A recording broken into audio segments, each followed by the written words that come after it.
It's just coming up to 7:34 a.m. Mo kí àwa Wùnmí, Oyèbọ́lá tí mo fi tẹ̀lédùmarè mo fi kí yín. Èmi ò gbé ìjẹ̀sìn dání. I care less whether you have religion or not because problem tó lúkálùkù ní religion. Religion náà ni ibi tí àwọn òyìnbó fi sọ fún wa pé ká gbé ẹ̀sìn dání bọ̀ ká má béèrè ẹ̀tọ́ wa. Ẹ̀tọ́ lèmi ń béèrè. The right to Yoruba self-determination. Bó bá jẹ́ pé kò ní wá ní peace, ó máa dìjà gbẹ̀yìn ni. I care less whether people agree with me on that. But tá bá ti sọ pé a fẹ́ ja ogun, then ẹ jẹ́ ká ṣe kí ni? Ẹ jẹ́ ká béèrè ẹ̀tọ́ yẹn ní ìlànà tó jẹ́ ká béèrè. Àwọn òwò gangan ní okùnfà ilẹ̀ Yorùbá. Ẹ jẹ́ ká kọ́ gbọ́ sneak view interview tí wọ́n ṣe fún bàbá wa Prophet Adébáyọ̀. Ẹ jẹ́ kí gbogbo àjọ gbọ́ ká tó tẹ̀síwájú. Tẹ́ bá ṣẹ̀ ń darapọ̀ mọ́ wa, iṣẹ́ kan péré tẹ̀yin kọ́ ni pé ẹ lọ jí ẹlòmíì. Àsìkò tá à ń sùn kan lélẹ̀, àsìkò tí yàn ń lajú kalẹ̀ torí many things is happening around the world. There will be third world war. Ogun àgbáyé fi ṣẹlẹ̀. America máa ṣe election. Gbogbo ẹ̀ ń lọ lọ́tún lọ́sì. UK máa ṣe election ní January next year. Tinubu wà ní France. A lot of intelligence ń sọ pé wọ́n fi ṣe coup ní Nàìjíríà. UK wà behind ẹ̀. Ìyẹn ló ṣe mú kí Amẹ́ríkà lọ sí Nàìjíríà ní àìpẹ́ gbogbo alárí Anthony Blinken. Gbogbo ohun tó máa ṣẹlẹ̀ wọ́n ní sọ fún yín. Wá kọ́ máa sọ ìntẹ́yìn fi gbọ́. Ìntọ́ fẹ́ ká gbọ́ lọ́mọ máa gbọ́. So ẹ jẹ́ ká ṣe kí ni? Ẹ jẹ́ ká tẹ̀síwájú. Ti gba Yorùbá nation country o. Àwọn wèrè kan tó ń sọ fún yín pé ti gba country. Kò sí nǹkan kan tó ń jẹ́ kó ti gba country. Wá lọ sọ pé ó ti gba country ó bá dé Nàìjíríà. Sójà ń na ṣégèsè lára. But our in the process of asking for the right to self-determination. Ẹ jẹ́ ká kọ́ gbọ́ sneak view eléyìí mo ń padà bọ̀. Just the audio is not going to come with the visual.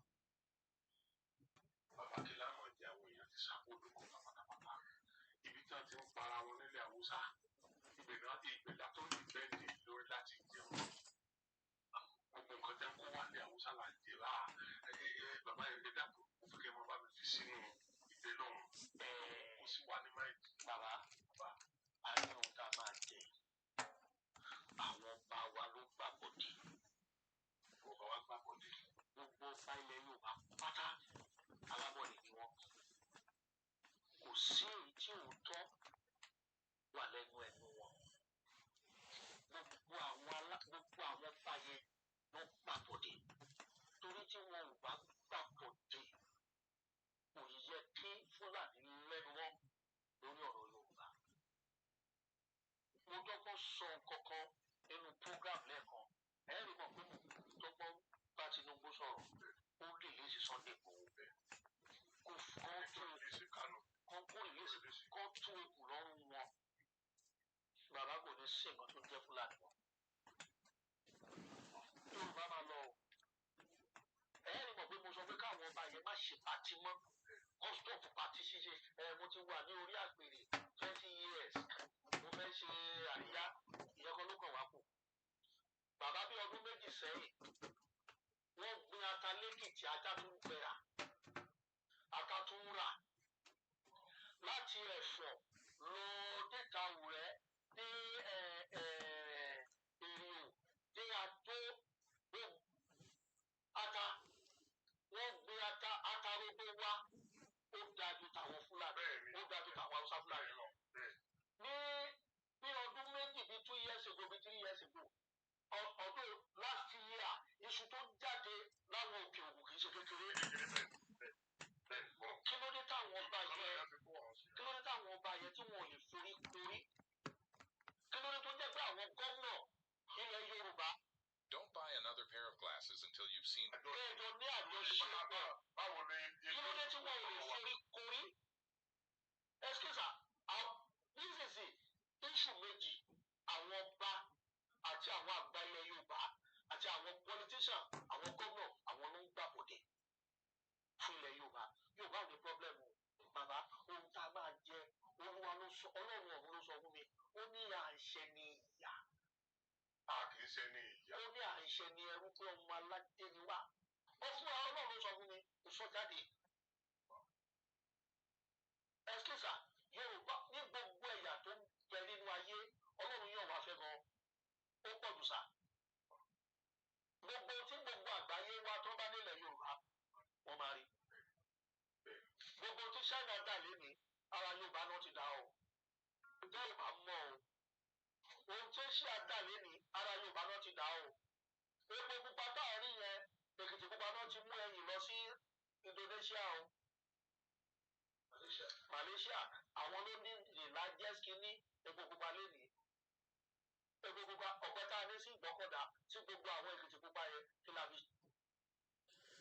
Òun náà ni gbogbo wa ti gbọ́ lẹ́nu bàbá wa Prophet Adébáyọ̀ kọ́lọ́run bẹ Elédùmarè kó bá ń wà pẹ̀lú gbogbo àwọn bàbá yẹn. A tún máa play fídíò yẹn léra nínú program. Mo ì tí bẹ̀rẹ̀ ó dìgbà tá a bá play anthem la máa wọnú program officially. I have run already 18 minutes, so we have about another few minutes. A lè máa ṣe program ká má kí oríkì bàbá wa olóyè ọmọ Adéyẹmọ. Torí tá a bá ṣe ń kí tá ń sá inú tòun náà máa dùn. Mo kí ìyá wa àǹtí mi Rọ́pò, mo kí ìyá wa Dámì, mo kí ìyá wa ti Nàìjíríà, mo kí gbogbo àwọn ìyàwó wa olóyè Ìgbòho. Ẹ̀yin náà ni ká máa dúpẹ́ fún tẹ fún wa láyè kí a lè rí bàbá wa máa lò. Ọ̀pọ̀lọpọ̀ tá a máa sọ pé ẹ yé ti Ìgbòho pa àwọn máa lè. Bàbá ẹ̀ ni mo bá máa ti born bastard. Mo kí ẹ easy ní ìlú Amẹ́ríkà, mo kí gbogbo ẹ̀yin tí ẹ̀ ń bẹ ní Europe àti Asia.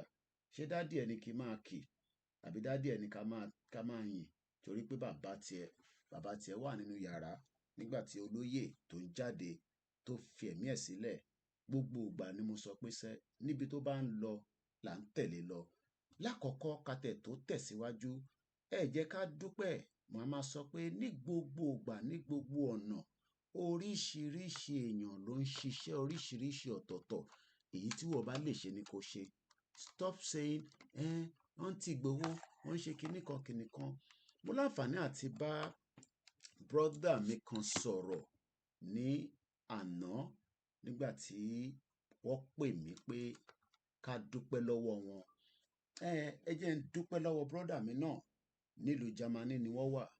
Nígbà tá a bá ń sọ pé àwa kan àti ara pé Ìgbòho òòṣà the CSI of our time à ń dúpẹ́ fún. Àwọn kan wá gbéra brother mi yìí gbéra nígbà tí bàbá wa wà ní Benin Republic. Wọ́n lọ kí bàbá wa olóyè Ìgbòho. Nígbà tó dé Benin passport wọn ìwé ìgbélú wọn ti Germany ìyẹn bàbá wa tó lọ kí olóyè Ìgbòho ẹ farabalẹ̀ ó sọnù mọ́ wọn lọ́wọ́. Ẹ imagine bó ṣe máa rí lára wọn. Pẹ̀lú ẹ̀ wọn ò jẹ́ kó dàbí pé wọ́n bínú wọ́n kí olóyè Ìgbòho ní Benin. Wọ́n wá tún wá ṣẹ̀ wá dúró lọ́pọ̀lọpọ̀ nígbà tí wọ́n máa ṣe contact Germany kí passport àti document wọn tó lè fi rìnrìn àjò. Ìyẹn ọ̀rẹ́ wọn tó wá láti Germany láti wá kí wọn nígbà tí bàbá wà ní Benin Republic. Mo wá láǹfààní àti rí brother mi yìí bá sọ̀rọ̀ ní àná nígbà tí wọ́n pè mí lórí video call. Wọ́n tún wá gbéra tún lọ kí olóyè lẹ́yìn ìgbà tó olóyè ti tútù dé Germany. Mo wá ń kí yín, mo kí yín pé èmi á máa ní àwọn ọmọ Ìjẹ̀bú àtàwọn ọmọ Yorùbá á dúró ti olóyè tán torí àwọn ọmọ àlè kọ́ la dúró ti olóyè. Àwọn ọmọ kọ́ àwọn kan máa ní Ìgbòho ṣóhun nìkan ni ó ṣe jẹ́ òun nìkan ni. Èmi á máa ní for now ní generation wa yìí èmi ò rí Jésù Kristi, èmi ò ránàbí, mo gbà fún wọn. Mo ò tẹ̀ ráwọn àwọn bàbá wa kan tó máa ń dárúkọ pé àwọn ní kinní kan èmi ò rí wọn. But olóyè ọmọ Adéyẹmọ èmi rí èèyàn ni ẹlẹ́ran ara ni kódà a jọ jẹun nínú àwo kan náà. Àwọn kan ní àtijọ́ múlẹ̀ mo ní bẹ́ẹ̀ ni tó bá yẹ pàjọ múlẹ̀ ni kò má tà. Ṣèbẹ́ yìí náà múlẹ̀ pẹ̀lú Jésù ẹ̀dẹ̀ múlẹ̀ pẹ̀lú ànábì Muhammad. Ìyẹn lẹ ṣe ń kí wákàtí 5 ìyẹn lẹ ṣe ń pe Jésù ní gbogbo ìgbà. Olóyè Ìgbòho no going back. Mo sọ pé ibi tó bá ń tẹ̀síwájú tó ń lọ lèmi Ọláyọmí Kóìkì àti gbogbo ọmọ Yorùbá tó dúró lótìtọ́ la tẹ̀lé àti bàbá Akíntóyè bó ṣe máa kọ́kọ́ rí nìyẹn. Àwa ṣe kí ni ẹ jẹ́ a gbóhùn sókè ká fi rántí bàbá wa nínú Olúwa, bàbá wa ti Jésù Kristi, bàbá wa tànábì Muhammad àti àbọ̀rú àbọ̀yè ẹ̀hún náà ló ń pè ní 3-in-1 ọmọ Adéyẹmọ Ìgbòho Òòṣà. Ọmọ Ìbàràpá lápapọ̀ ẹ̀jẹ̀ àdúpẹ́ lọ́wọ́ àti ọmọ Yorùbá lápapọ̀ kílé tó kó ẹ̀mí àbọ̀ ẹ̀ bá ń kọ́ wọn Adéyẹmọ. Chief Sunday Adéyẹmọ Ìgbòho orúkọ ńlá tí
àníṣe àwọn ọmọ Ìjẹ̀bú a kì í ṣaláhùn. Brọ́dà mi tún wá ṣe kí ni ó tún ṣe bẹ̀bẹ̀ nígbà tó tún lọ kí olóyè nílùú Germany tí mo láǹfààní àti bá wọn sọ̀rọ̀ ó tún wá kó 1,000 euro ó ní bàbá ẹ máa fi lè kẹ́ máa fi ṣe weekend nílùú Germany tẹ́ wà mo dúpẹ́ lọ́wọ́ yín o mo kí yín láti UK èmi àbúrò yín Ọláyọmí Kóìkì ọmọ Ìjẹ̀bú Òde bí yẹn ṣe lọ nìyẹn a fi máa wọnú ètò mo kí dizima 123 mo kí ìyàwó Adépéjú mo kí Princess Ọmọwùnmí Pópóọlá wọ́n ní a kú iṣẹ́ takuntakun àìtí ìṣiṣẹ́ ó dìgbà tá a bá gbé yín débi tá à ń lọ àwọn kan níbo là ń gbé yín lọ ilẹ̀ òmìnira tó sàn ju ìlú wèrè tẹ́ ń pè Nàìjíríà màá máa sọ pé bomb bastard ní Nàìjíríà àwọn kan ní stop squaring for Nàìjíríà wèrè tó bá mọ tí Nàìjíríà ti ṣe láyé àwọn èèyàn wà sá fún Nàìjíríà ẹ jẹ́ ká tẹ̀síwájú torí pé kí ni àṣẹ mẹ́yẹ̀bọ̀ lápò ni èmi ṣe sùn mo ti jí sẹ́yìn náà ti jí ládùúgbò yín lọ́hùn ẹ jẹ́ ká mú lọ báyìí ẹ jẹ́ àsọ ìdánsì Ìgbòho ta ló ti rí Ìgbòho ò sì rí Ìgbòho tó bá rí Ìgbòho lọ sórí social media wàá máa gbọ́n tán ń pè ní Ìgbòho bóun sókè Ìgbòho ṣá pé jẹ́ kọ́ mọ̀ you don see Ìgbòho Ìgbòho one you don see Ìgbòho Ìgbòho you want to are confused the love is too much the love is too much the love is too much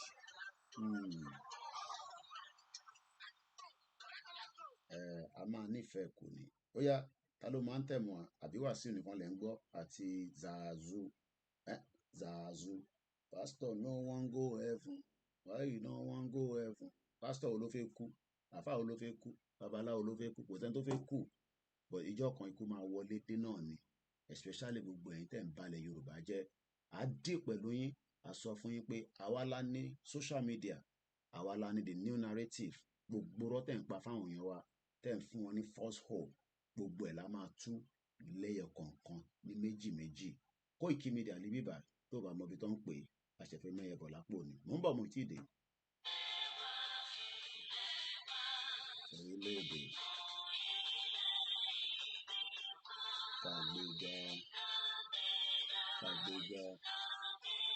kàgbéga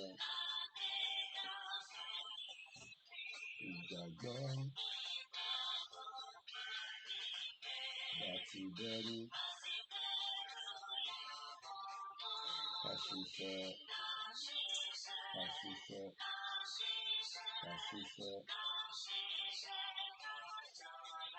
ìṣọ̀kan ìkẹjẹ tẹ̀síwájú ṣàyẹ̀wò àtẹ̀yìntàdára ọmọ Oòduà dìde ọ̀sìnkò ẹ̀tọ́ rẹ̀ ìwọ ni ìmọ́lẹ̀ gbogbo adúláwọ̀ àwa ni ìmọ́lẹ̀ gbogbo adúláwọ̀.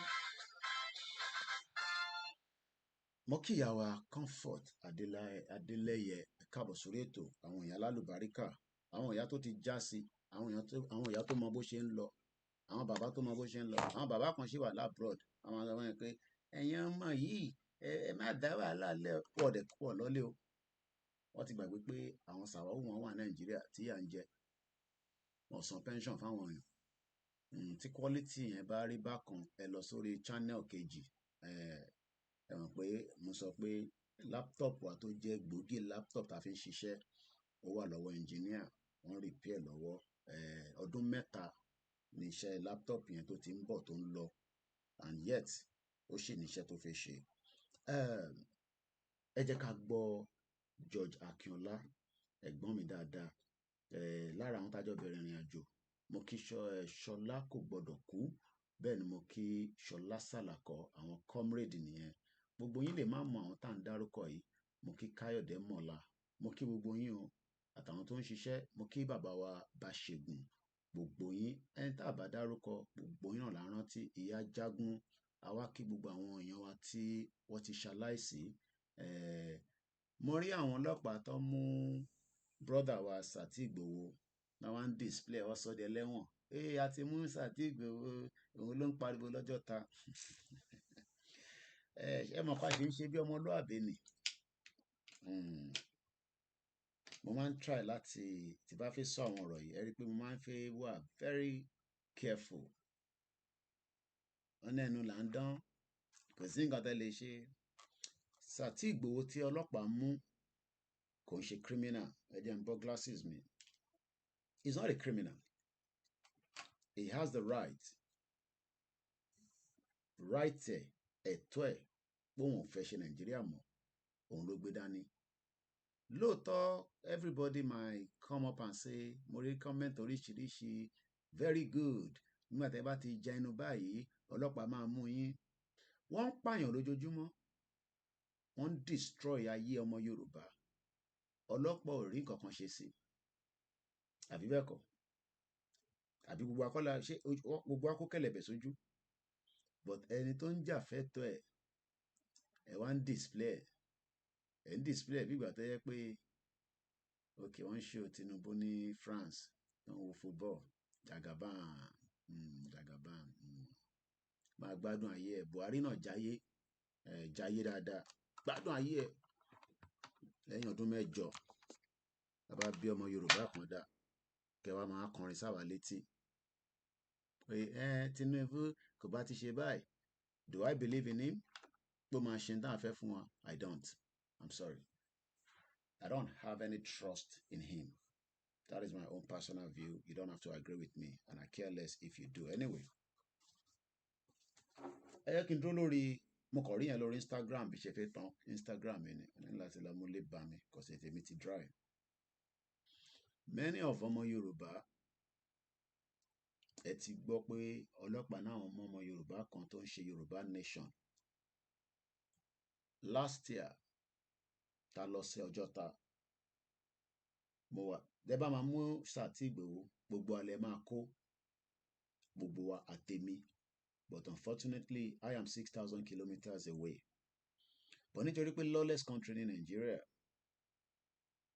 agbérálì jáde ẹ̀yin wá kó tear gas ẹ bẹ̀rẹ̀ sí yìn fáwọn èèyàn ẹ yìnbọn sókè ìbọn bá brother wa Ọ̀kín ó kú on the spot. Now kò ń ṣe pé a sọ fún ọlọ́pàá pé à ń bọ̀ pa fi ṣe rally ọ wà wẹ̀ but wọ́n náà ń disturb peace Lagos State. Ó dìgbà tó bá bọ́ǹbù Lagos State. Bẹ́ẹ̀ ni mo sọ fún yín ẹ̀yin tẹ́ wà ní Nàìjíríà ẹ wá mọ̀ pé bọ̀bọ̀ wèrè yẹn ẹ̀jọ́ rí wèrè lẹ́ máa ń pè wá pé ẹ máa ń sọ nìyẹn pé bọ̀bọ̀ tó rí ọ̀pẹ tó wà London yẹn dẹ̀ sọ bẹ́ẹ̀.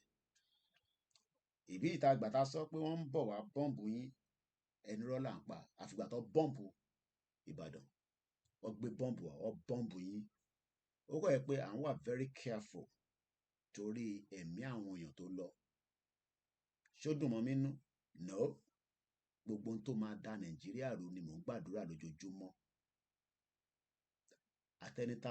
Àtẹnitámọ̀ we get caught up. I have different cameras so ojú mi lè máa lọ back like this because wọ́n ní ojú lọ́rọ̀ wà. Ìgbà tí mo dẹ̀ stream lórí section kan so that means pé I could look on this camera, this camera, this camera.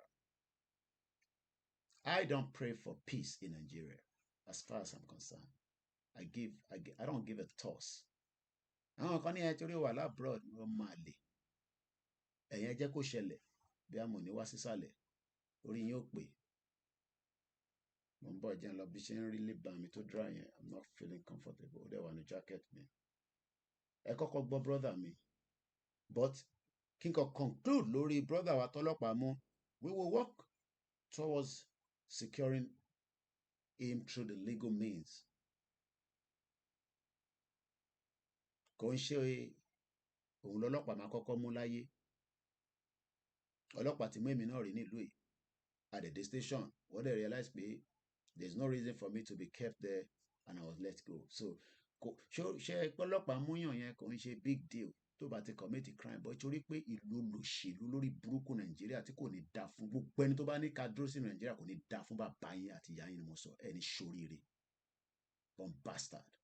Ògbẹ́ni tó bá sọ àti pastor ni àti imam ẹni ṣoríire ni mo sọ fún yín, born bastard ni yín, ogun lákàyè máa wọlé pa yín ni, ìlú òṣì, born bastard. Ògbẹ́ni anybody àtọmọdé àtàgbàlagbà tó bá ní ká keep wọn Nàìjíríà ẹni ṣoríire ni mo sọ fún yín, ìlú òṣì. So pé wọ́n mú Sàtì Ìgbòho, we will work towards to see his release. It might take some time, but ọmọ àgbà tú sílẹ̀ kò sọgbọ́n ẹ̀.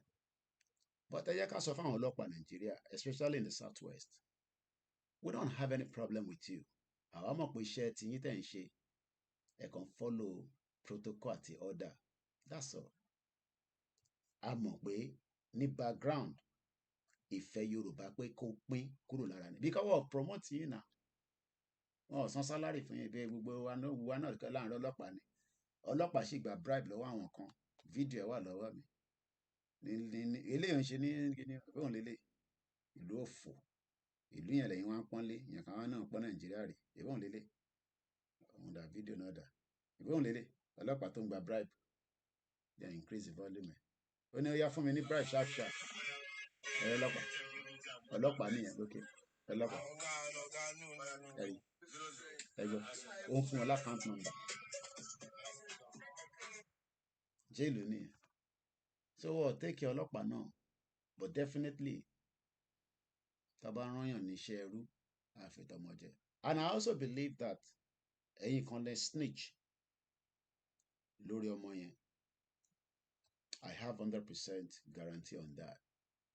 Lára wa Yorùbá náà la máa sọ pé ọmọ tó pariwo tó rí fídíò lè ṣẹyàn máa lè, kò ní dá fún gbogbo bàbá yín àti ìyá tó bí yín èèyàn máa lè.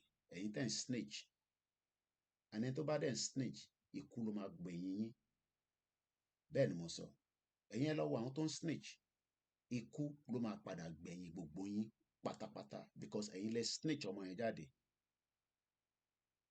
I will not go further than that. Ẹ̀yin lẹ snitch. Nítorí ẹ̀ ń pè ní snitch náà ní ọ̀dàlẹ̀, ọ̀dàlẹ̀ balẹ̀ kù. Ṣé ntọ́mọ yẹn ṣe ta jáde lọ́jọ́ ta tó ní wọ́n ti pa àwọn èèyàn wa tó ṣe fídíò, ó ti pọ̀ jù àbí? Ẹ̀yin lórí burúkú, wọ́n pààyàn ní Plateau State, ààrẹ kankan ṣe sí, ààrẹ ní pariwo síta, àti Kano, Christian Association of Nigeria, born bastard, àwọn olóṣì, Muslim Association of Nigeria, gbogbo wọn wà ń bẹ́ẹ̀ ní Nàìjíríà ń bẹ́ẹ̀, wọ́n ṣèṣì bí ẹran aṣẹ́wó.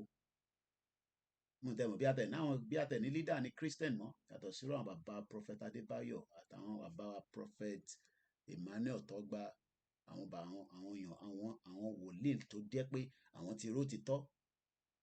Andode àwọn bàbá Adébóyè nǹkan kan yẹn. Lè sọ̀tọ̀, ká jáde kọ́ sọ̀tọ̀, gbéṣẹ́ Olúwa dání. Àwọn ìyá àdúrà kẹ jáde kẹ sọ̀tọ̀ fún ìjọba. Ẹ̀fẹ́ ní kú ni gbogbo ala máa kú. Gbàọ́lá ní kú. Àrí pásítọ̀ tó lè sọ òtítọ́ fún gọ́ọ̀mẹ̀ntì mọ́. Wá tún máa lọ in parables. I am a mathematician, I am a kìnìkan. Wá sórí puppet or pulpit or whatever. Nobody can say the truth anymore. Àwọn ìdẹ̀lẹ̀ yìí ń dúró dè kọ́ sọ fún yín pé Nàìjíríà máa pín. Born bastard, ẹni ṣoríire. Gbogbo ẹni tó bá sọ pé Nàìjíríà pé ìlú tó ṣe dà, ẹni ṣoríire mo sọ. Born bastard ni èèyàn lórí burúkú. A gbé campaign jáde, ọlọ́pàá pààyàn, ọmọ ṣe fídíò pọ̀ ọlọ́pàá ti pààyàn, ẹ wá snitch ẹ̀ jáde. We don't have any problem with the police. Wọ́n ṣe kọ́ sílẹ̀, a ṣe ń ṣe in protocol ni. IRA, intel ẹ̀yin olóṣì, àwọn kan wà ní afẹ́ Nàìjíríà o, ẹ̀yin tẹ́ fẹ́ da Nàìjíríà dúró, wọ́n wà ní Island, àwọn olórí burúkú. Wọ́n bọ́ǹbù ìlú yìí multiple times nígbà tí English sọ fún wọn pé wọ́n ní lọ. lọ́kàtán àwọn IRA bọ́ǹbù ló ń jù sí UK lójoojúmọ́ wọ́n bọ́ǹbù wọn ni torí pé kí ni ẹni tó bá lóun ò fẹ́ peace wàhálà lẹ máa fẹ́ ẹ mọ̀ páwọ̀ tí ì ṣe yẹn àwọ̀ tí ì dé stage yẹn àìtí dé stage yẹn because a ṣì ń ṣe gẹ́gẹ́ bí ẹ̀tọ́ a ṣì ń ṣe gẹ́gẹ́ bí ọmọlúàbí bọ̀ mo sọ fún yín pé ẹ sún wa kàn gírí débi pé kò ní jẹ́ irú àwa lè má tẹ̀ ní time láti wá máa jókòó ṣe program mọ́ ẹ lọ wo Simon Ekpa nísìn kò ní táìmù à ń sọ̀rọ̀ àwọn tí kò bọn jáde ìbọn làwọn kó jáde ẹni máa kú ẹni máa owó ìbọn làwọn Simon Ekpa ń rà nísìn ìní kàn wọ́n pẹ̀lú àròjọ ẹjọ́ fòó wọ́n ti rojọ́ tó lè rò ìjọ rẹ̀ rí Simon Ekpa tó jókòó tó ń rojọ́ fò owó ìbọn ló ń rà lójoojúmọ́ ẹni máa kú ẹni máa yè òun lọ̀rọ̀ tó wà nílẹ̀ òkú máa kú kò sọ́gbọ́n ẹ̀ ṣé ẹ̀ kú lójoojúmọ́ ní Nàìjíríà ni ṣèkíyàn kan máa sọ pé àníjà a máa ṣe yes àwa máa fọgbọ́n ṣe tiwa bọ̀ pé ọ̀rọ̀ ọ̀bọ̀n ní sí nínú at some point ìrọ̀lẹ́ pa ó ṣe máa jáde bọ́ àìtí dé stage yẹn àwọn Simon Ekpa ti kúrò lórí àrùn ojú òfò àwọn ti bọ́lẹ̀ lórí ẹjọ́ kábàkàbà owó ìbọn làwọn Biafra ń dá gbogbo owó tẹ bá rí tó ń gbà wọ́n fi rà bọ́n ní ammunition ni. That's fact. Bí àtọ̀ bá ní ammunition kí sójà máa bọ̀ but ẹ mọ̀ báwa ṣe wà ní section a fẹ́ ṣe in a way tí kò ní nípa lára fáwọn èèyàn wa but we have àwọn tó jẹ́ elders nílẹ̀ Yorùbá ìjà ló ń bá ara wọn jà bí ẹran aṣẹ́wó ẹ lọ wọ àwọn Afẹ́nifẹ́re ó agree táwọn bàbá yẹn la máa tẹ̀lé tó máa sọ fún wa pé kí ilẹ̀ Yorùbá kó dá dúró nígbà táwọn bàbá yẹn fún ara wọn wọn agree wọ́n lè come together àwọn bàbá 95 bàbá 98 bàbá Fáṣọ̀rántì àwọn bàbá yẹn ti ń lọ pé 100 àwọn ti jayé ẹ lọ wo gbogbo àwọn ọmọ wọn àwọn grandchildren wọn ẹrù wọn jìyà bí ẹ̀yin ni àwọn ọmọ wọn rí 3 square meal jẹ èmi wọ ló ń sọ pé Afẹ́nifẹ́re ṣé níjọ́ tó ti dá Afẹ́nifẹ́re sílẹ̀ iṣẹ́ ò lọ ṣe fún wọ ìbéèrè ni mò ń bí ẹ ìbéèrè mi rí bàbá yẹn ìbéèrè mi dé ilé bàbá yẹn ilé wọn tó ń dé wà lẹ́kọ̀ọ́ mo dẹ̀ dé Ìjẹ̀bú smelly gbogbo environment àwọn kọ́lé ńlá gbogbo àwọn tó kù ń gbé nílé pákó ilé kò sómi àwọn fúnra wọn gan jẹnẹrétọ̀ lọ́tàn kò sí náà àwọn bàbá yẹn lẹ̀ ń dúró dé mo kí ẹ̀gbọ́n mi triple DRS kí bàbá wa Sankara so but we will continue to educate many of you gullible idiots ẹ̀gbọ́n mi Yẹmí Fátókè mo kí bẹ́ẹ̀ ni Kóìkì ló ń pè mí program tèmi yàtọ̀ èmi ò ń pẹ journalist ò lè máa sọ fún yín pé kò ní sógun kí ni mo mean by that nígbà tí mò ń ro analysis ogun ló ń sọ lójoojúmọ́ lórí Sky News Houthis wọ́n ti kó bọn jáde gbogbo ship tó fi gba Red Sea bomb anything dànù torí pé kí ni tẹ bá sọ pé ẹ ní fáwọn èèyàn ní space pé kó deliberate kó sọ̀rọ̀ nípa nǹkan tó ń ṣe wọ́n then wàhálà lẹ́ ń wá nìyẹn ìjà ló máa gbẹ̀yìn ẹ̀ ẹ̀yin ò rí bí Israel ṣe ń pa wọ́n ní Palestine ṣé ojú ẹ kó kẹ̀lẹ̀bẹ̀ sójú ṣé ojú ń dùn yín tíyàn kan máa ń sọ fún mi pé ọ̀rọ̀ yóò ní dọ̀rọ̀ ọjà àní kò pọ̀n síta ẹ̀ ń ṣe èrè bomb bastard ní gbogbo yín mo kàn fẹ́ràn mọ́mísí mi because tí bá ṣe program báyìí tí mọ́mísí mi bá padà wò she will call me and say just take it easy that's all fẹ́ tí mo ní sí mọ́mísí mi ni àti ìyàwó mi. Because bó ṣe jẹ́ ká máa fi bá yín sọ̀rọ̀ lélẹ̀ torí ẹ̀ ní gbọ́ràn ọmọ àlè ló pọ̀ ní gbogbo yín ẹni ṣáta ìjókòó sí London kó máa sọ̀rọ̀ báyìí wèrè Fúlàní ti wà láàrin Èkó wọ́n ń jí yín gbé ṣé wọ́n bọ́ǹbù Ìbàdàn olóṣì kí ni distance Ìbàdàn sí Lagos State ọ̀dẹ̀ no ṣé ojú ń dùn o rí pọ́ bọ́ǹbù ṣé ìwọ rí pé bọ́ǹbù lọ jù sí Ìbàdàn ṣé mo gbọ́dọ̀ sọ fún ẹ pé kò ń ṣe bọ́ǹbù kí wọ́n gan sọ pé kò kí orí òpè ọ̀dẹ̀ kì í bó ní jọ́nálìsì nìyẹn ẹ̀yin olóṣì wọ́n ju bọ́ǹbù sí Ìbàdàn kí ni distance Ìbàdàn sí Lagos State nígbà tó bá ti gbé bọ́ǹbù wọ Lagos State bí ẹgbẹ́ yẹn ojú yín máa kánlẹ̀ pé hé àṣà àwọn tí Koiki ń sọ ìwọ ti wọlé wá bá wa. À ń rí fídíò nínú Lagos State tí wọ́n ní uniform tí wọ́n dẹ̀ fi kidnap bọ̀bọ́ yẹn ṣé gbogbo yóò tí ì rí? Ṣé mo ṣe máa sọ fún yín gbogbo kinní? Ẹ̀wọ̀n àwọn tó máa play fídíò fò fún yín lójoojúmọ́ ìtẹ́fẹ́ kémi wá máa ṣe nìyẹn. Ìbí gbogbo yín náà lẹ̀ tẹ́ ẹ bá rẹ lọ register sí Twitter yẹn máa lè. Ẹ̀wọ̀n tó máa sọ̀rọ̀ sweet talk fún yín ẹ bá ń wá sweet talk ẹ platform oríṣiríṣi ló wà platform kan wà wọ́n sọ̀rọ̀ àlùfànṣá mo tẹ̀lé máa sọ̀rọ̀ kó àtòbò ó dẹ̀ tẹ́ àwọn èèyàn lọ́rùn àwọn èèyàn dẹ̀ máa jókòó pa síbẹ̀ tó ń gbọ́ because ẹlòmíì ti wà depressed in tó lè jẹ́ kó ní relief nìyẹn intel fi ní relief ni pé ká pín ní Nàìjíríà tá a bá pín ẹ̀ ní rí relief kankan á affect arúgbó á affect omidan á affect àgbàlagbà gbogbo wa la máa jẹ breakfast ẹ wòrú grandma tí ó jẹ́ grandma mi torí grandma náà ni mi máa jẹ́ sí ọmọ lèmi jẹ́ sí ìyá yìí ọmọ wọn lọ Ìbàdàn kí ni ọ̀n ṣe sáré fi lọlé yes accident happen but accident ó wà preventable kí ló dé tó lórí burúkú àwọn government tó wà lọ́wọ́ wọn àwọn kan ní Koiki báwo la ṣe máa ṣe security ilẹ̀ Yorùbá náà ṣe èmi náà ń dáwó security vote fún ní state kankan àwọn bastard governors àwọn olóṣì wicked bastards intelligence sọ fún wa ní gbogbo last year pé wọ́n ń bọ̀ wá pa wá ẹ increase security àwọn ọmọ kéékèèké tó níṣẹ́ ẹ jẹ́ káwọn náà di spy ẹ jẹ́ kó máa fimú fílẹ̀ kó lọ sọ́dọ̀ àwọn Haúsá kó lọ bá wọn jẹ kùnú kódà kó bá ìyàwó wọn sùn kó bá girlfriend wọn sùn kó lè gba information kò sí nǹkan tó yìnbó lè ṣe láti fi gba information ẹ̀yin ọmọ tó ń pè ní intelligent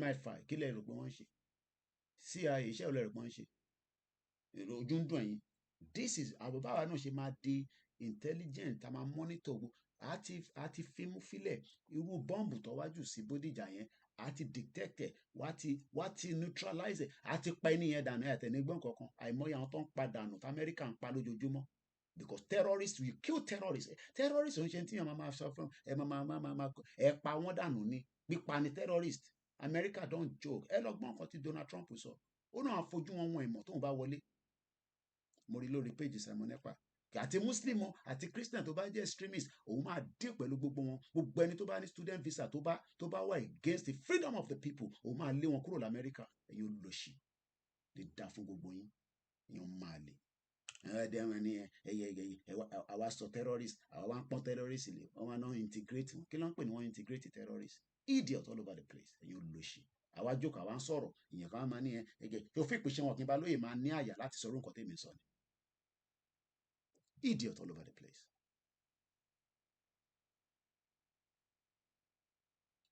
then gbogbo fàbù tí wọ́n ní Babangida ni tó bá ń jà ń bẹ́ yẹn tó bá jáde tó bá yọjú lójú wíńdò ọmọ Yorùbá ni gbogbo yẹn rọ ni Babangida ò sọ bẹ́ẹ̀ but we I like àwọn nǹkan tó jẹ́ pé ọmọ máa fẹ́ máa mú ìrẹ̀wẹ̀sì sí wa akọni ọmọ ni wá but a sì láwọn tó jẹ́ leaders bí bàbá wa Olóyè Ìgbòho àti bàbá wa Professor Banji Akíntóyè but àwọn bàbá méjèèjì yẹn wọ́n mọ̀ pé ọ̀rọ̀ ìjà ó máa wọnú nǹkan tá a gbé dání wọ́n mọ̀ bẹ́ẹ̀ but we must push for diplomacy we must negotiate.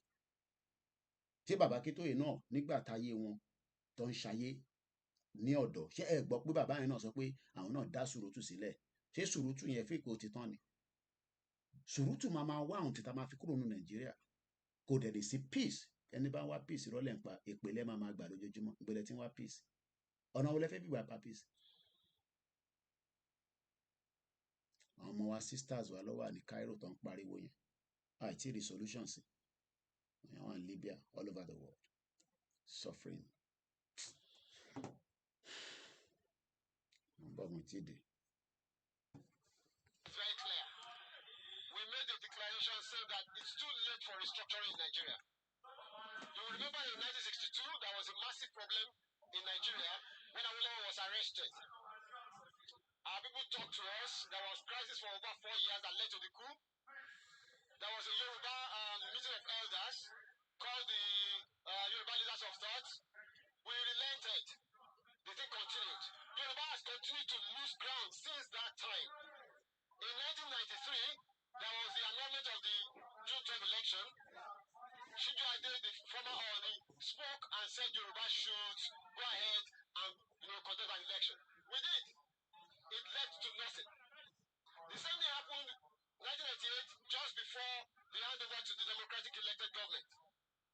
Yoruba did not want to go for anything like Nigeria again. But then it failed. Look at where we are. Yoruba has been losing ground since 1914, and we are just tired. We are done for restructuring. It's too late for restructuring in Nigeria. It's too late for sovereign national conference. It's too late for resource control. What we want now is Oduduwa Republic. And we are very categorical about that. We have made that very clear. We have made declarations, and we are very serious about our demands. Every region just go to its own tent. Yoruba wants to be on its own because the problem that Yoruba has is Nigeria. Nigeria is the problem, is the impediment to Yoruba development. Is the impediment to Oduduwa development. Without Nigeria, we won't be where we are. 1960, we were far ahead of South Korea and North Korea. We were far ahead of China even. We had television before France. We had radio before South Africa. Now look at where we are today. I think it's a shame that even any Yoruba man can be talking about restructuring at this point in time. What are we restructuring? This country that is already shot to pieces? I don't think that's what we want. But they are always talking about giving Nigeria a chance. The patience of Yoruba with Nigeria has come to an end. It's very clear. We made a declaration saying that it's too late for restructuring in Nigeria. You will remember in 1962, there was a massive problem in Nigeria when Awolowo was arrested. Our people talked to us. There was crisis for over 4 years that led to the coup. There was a Yoruba meeting of elders called the Yoruba Leaders of Thought. We relented. The thing continued. Yoruba has continued to lose ground since that time. In 1993, there was the annulment of the June 12 election. Shiju Ade, the former Oni, spoke and said Yoruba should go ahead and conduct an election. We did. It led to nothing. The same thing happened in 1998, just before the handover to the democratic elected government. Yoruba did not want to go for anything like Nigeria again. But then it failed. Look at where we are. Yoruba has been losing ground since 1914, and we are just tired. We are done for restructuring. It's too late for restructuring in Nigeria. It's too late for sovereign national conference. It's too late for resource control. What we want now is Oduduwa Republic. And we are very categorical about that. We have made that very clear. We have made declarations, and we are very serious about our demands. Every region just go to its own tent. Yoruba wants to be on its own because the problem that Yoruba has is Nigeria. Nigeria is the problem, is the impediment to Yoruba development. Is the impediment to Oduduwa development. Without Nigeria, we won't be where we are. 1960, we were far ahead of South Korea and North Korea. We were far ahead of China even. We had television before France. We had radio before South Africa. ẹ̀yin náà lọ ṣe tí o èmi náà ń ṣe tí tèmi lọ́wọ́ ni bẹ́ẹ̀ni talk about restructuring ilé restructure ìlú òfò shut to pieces ìlú òfò.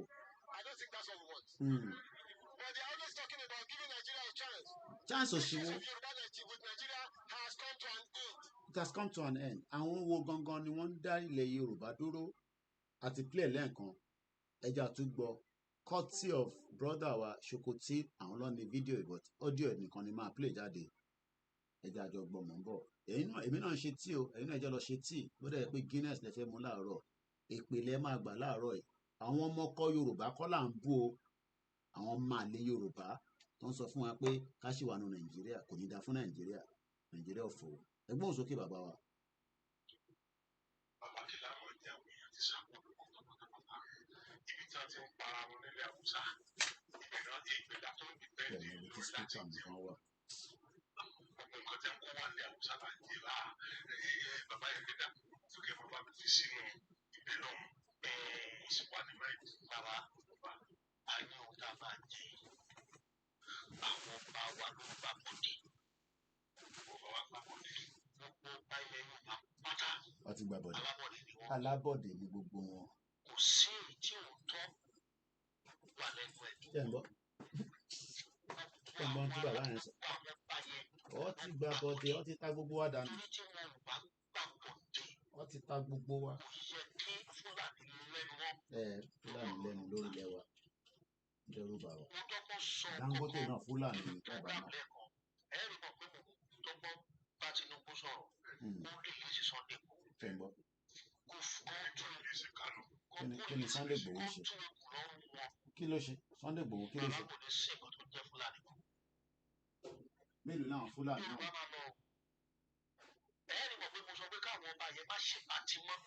Kọ́sítọ́ọ̀fù pàtí ṣíṣe. Mo ti wà ní orí àpèrè 20 years. Mo fẹ́ ṣe àríyá. Ìyẹn kan ló kàn wá mú.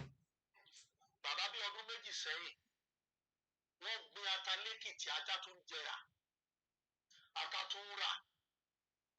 Láti Ẹ̀fọ̀n lọ déta Òwúrẹ́ dé Èrìò dé Adó ata. Wọ́n gbin ata rodo wá. Ó dájú tàwọn Fúlàní, ó dájú tàwọn Haúsá Fúlàní lọ. Ní ọdún méjì bíi 2 years ago bíi 3 years ago, ọdún last year iṣu tó jáde láwọn òkè òkun kì í ṣe kékeré bẹ́ẹ̀. Kí ló dé táwọn ọba yẹn tí wọn ò lè forí korí? Kí ló dé tó jẹ́ pé àwọn gómìnà ilẹ̀ Yorùbá. Don't buy another pair of glasses until you've seen. Ẹ̀jọ̀ ní àjọṣepọ̀. Kí ló dé tí wọn ò lè forí korí? Ẹ̀skísà, nísinsìnyí iṣu méjì àwọn ọba àti àwọn àgbà ilẹ̀ Yorùbá àti àwọn politician, àwọn gómìnà, àwọn ló ń gbà bọ̀dé fún ilẹ̀ Yorùbá. Yorùbá ò ní pọ́blẹ́mù. Bàbá ohun tá a bá jẹ Olúwa ló sọ, Ọlọ́run ọ̀hún ló sọ fún mi. Ó ní àìṣẹ ni ìyá. A kì í ṣe ní ìyá. Ó ní àìṣẹ ni ẹrú pé ọmọ aládé ni wá. Ó fún wa Ọlọ́run ló sọ fún mi. Kò sọ jáde. Ẹ̀skísà, Yorùbá ní gbogbo ẹ̀yà tó ń bẹ nínú ayé, Ọlọ́run yàn wá fẹ́ gan. Ó pọ̀ jù sá. Gbogbo tí gbogbo àgbáyé wa tó bá nílẹ̀ Yorùbá, wọ́n máa rí. Gbogbo tí Ṣáínà dà léni, ara Yorùbá náà ti dà ọ́. Jẹ́ Yorùbá mọ̀ ọ́. Ohun tí Ṣíà dà léni, ara Yorùbá náà ti dà ọ́. Gbogbo pupa náà rí yẹn, Èkìtì pupa náà ti mú ẹ̀yìn lọ sí Indonesia o. Àwọn jeans and trousers. Malaysia, àwọn ló ní the largest kìíní epo pupa léni. Bẹ́ẹ̀ ni ẹ parọ́. Epo pupa ọ̀pẹ tá a ní sí ìgbọ́kọ̀dá. Indonesia àti Malaysia. Tony Aegis mo kí ẹ̀gbọ́n mi. Bàbá kí láwọn ọjà àwọn èèyàn ti ṣàkóso olùkọ́ pátápátá. Ibi tí wọ́n ti ń para. Ẹ ní sùúrù mo ṣe ń padà sórí ìjókòó ni. Kọ́ lọ mú lata croissant tàbí kí lélẹ̀. Mo tètè sùn mo fẹ́ jáde lánàá but látòrí pé mi àtàwọn ọmọ Oòduà àjọ ṣeré lọ àwọn ọmọ yẹn èmi àti ìyá wọn wá ti jọ pọ̀ sùrùtù. Àwọn ọmọ yóò dúró dáadáa ẹ mọ̀ pé àwọn ọkùnrin ọmọ Oòduà ó ti jẹ́ kí ìyá ẹ̀ gbàṣẹ fún mi lánàá nígbà tá a máa fi wọlé báyìí ìyá ni báwo ló ṣe jẹ́ kó múra báyìí wọ́n múra dáadáa wọ́n jẹ́ kíní kan.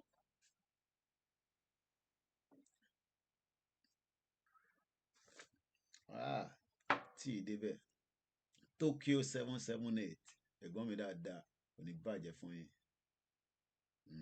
Tí bá ń sọ̀rọ̀ kò ń ṣẹ̀yìn tájọ́ wà nù program àwọn máa lé Yorùbá tí Fúlàní ti báyà wọn sùn tó ti bí wọn sílẹ̀ Yorùbá àwọn là ń bá sọ̀rọ̀ ẹ gbọ́ràn. Mo kí gbogbo yín bàbá wa ní Olúwa àwa lólódì anybody Yorùbá nation lèmi gbé dání sí tó kàn mí èmi gan wá justice fún gbogbo ara wa nínú ìwà èèyàn kan náà wá justice fún Mohbad èmi gan wá justice fún ram àwọn wá justice fún Jùmọ̀kẹ́ Oyèlékè àbẹ́yìn náà wá justice fún ìdílé yín èmi wá justice fún ìdílé tèmi o ẹ bá wa comment kẹ́ pín ètò ẹ kúkú ń bá wa pín ètò kí ló dé ṣe ń bá wa jà ní àìsàn àti béèrè owó láàárọ̀ yìí mo kàn ní kẹ́ pín ètò mo ì tí béèrè owó àsìkò tí máa béèrè owó mo mọ táìmù tí máa béèrè owó térò bá ti pọ̀ ní máa béèrè owó. Line mi wà open tabarẹ́ni tó fẹ́ pè kakọ interact.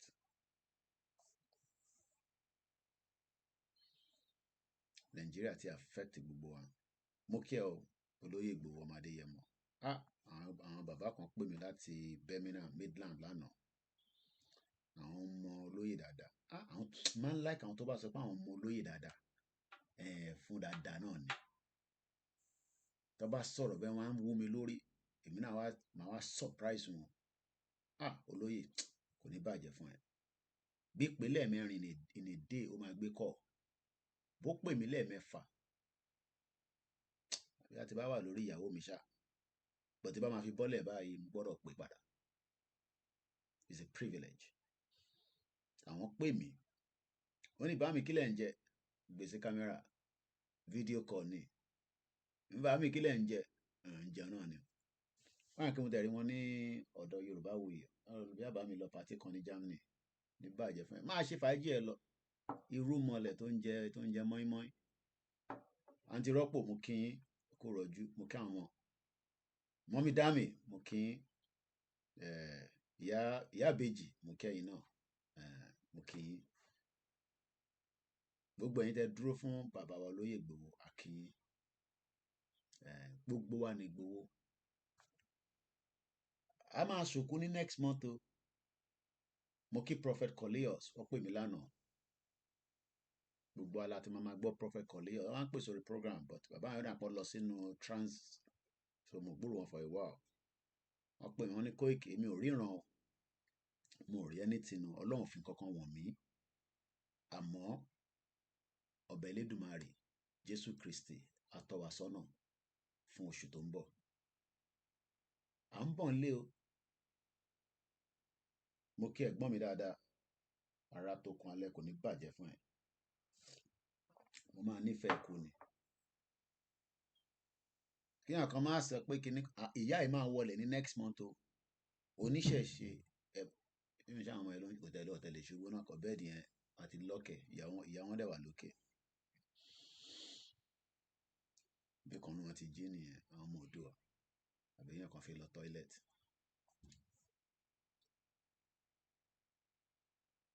tẹ́ bá mọ studio number máa pè síta in a minute èmi náà mọ lórí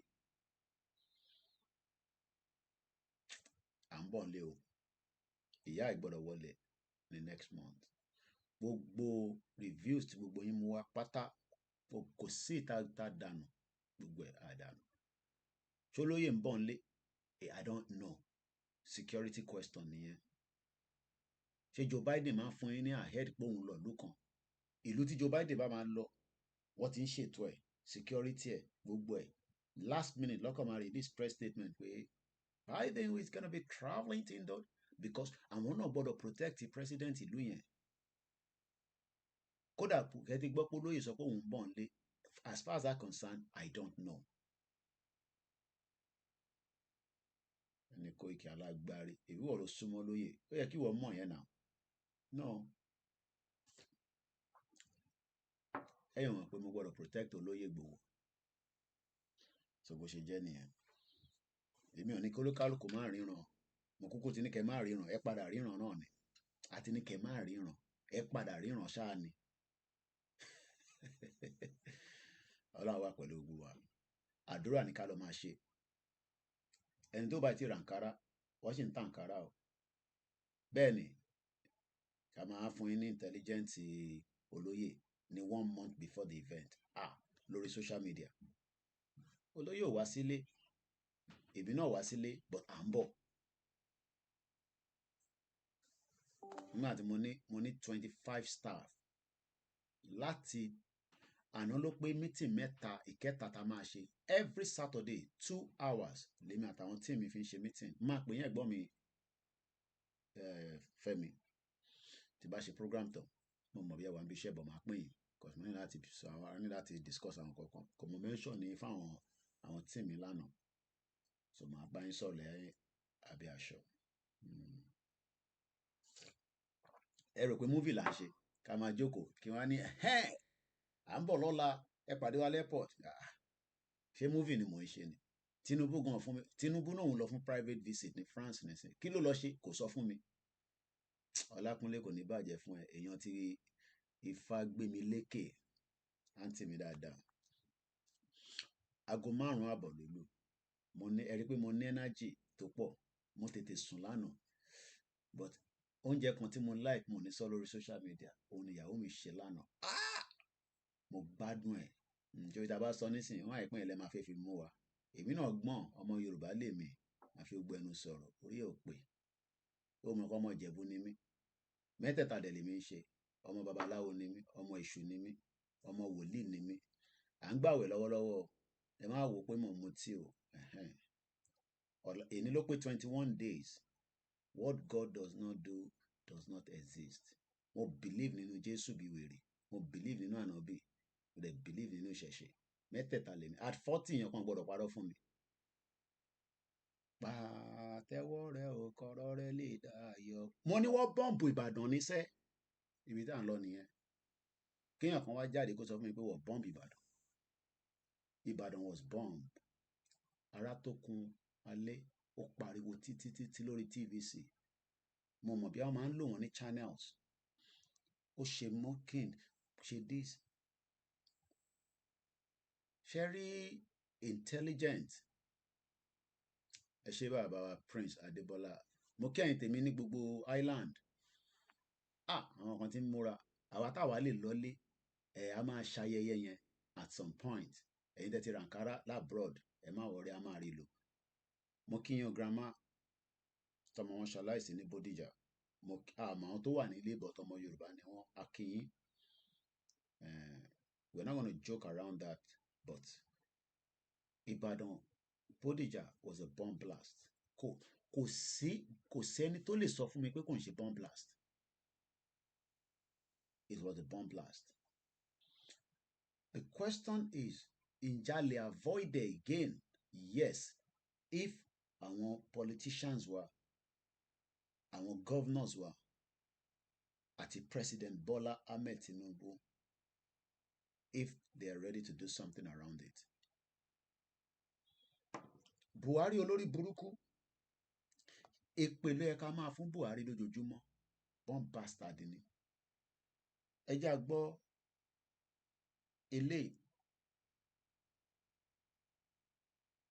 ó máa ń dá ká máa gbọ́ security analyst bla bla bla but lákọ̀ọ́kọ́ is there an agenda to Islamize Nigeria ṣé wọn pa àwọn kan tí bìlí pé irọ́ là ń pa Koiki Nigeria lọ́mọ wa Islamize ọmọ jọ̀wọ́ nù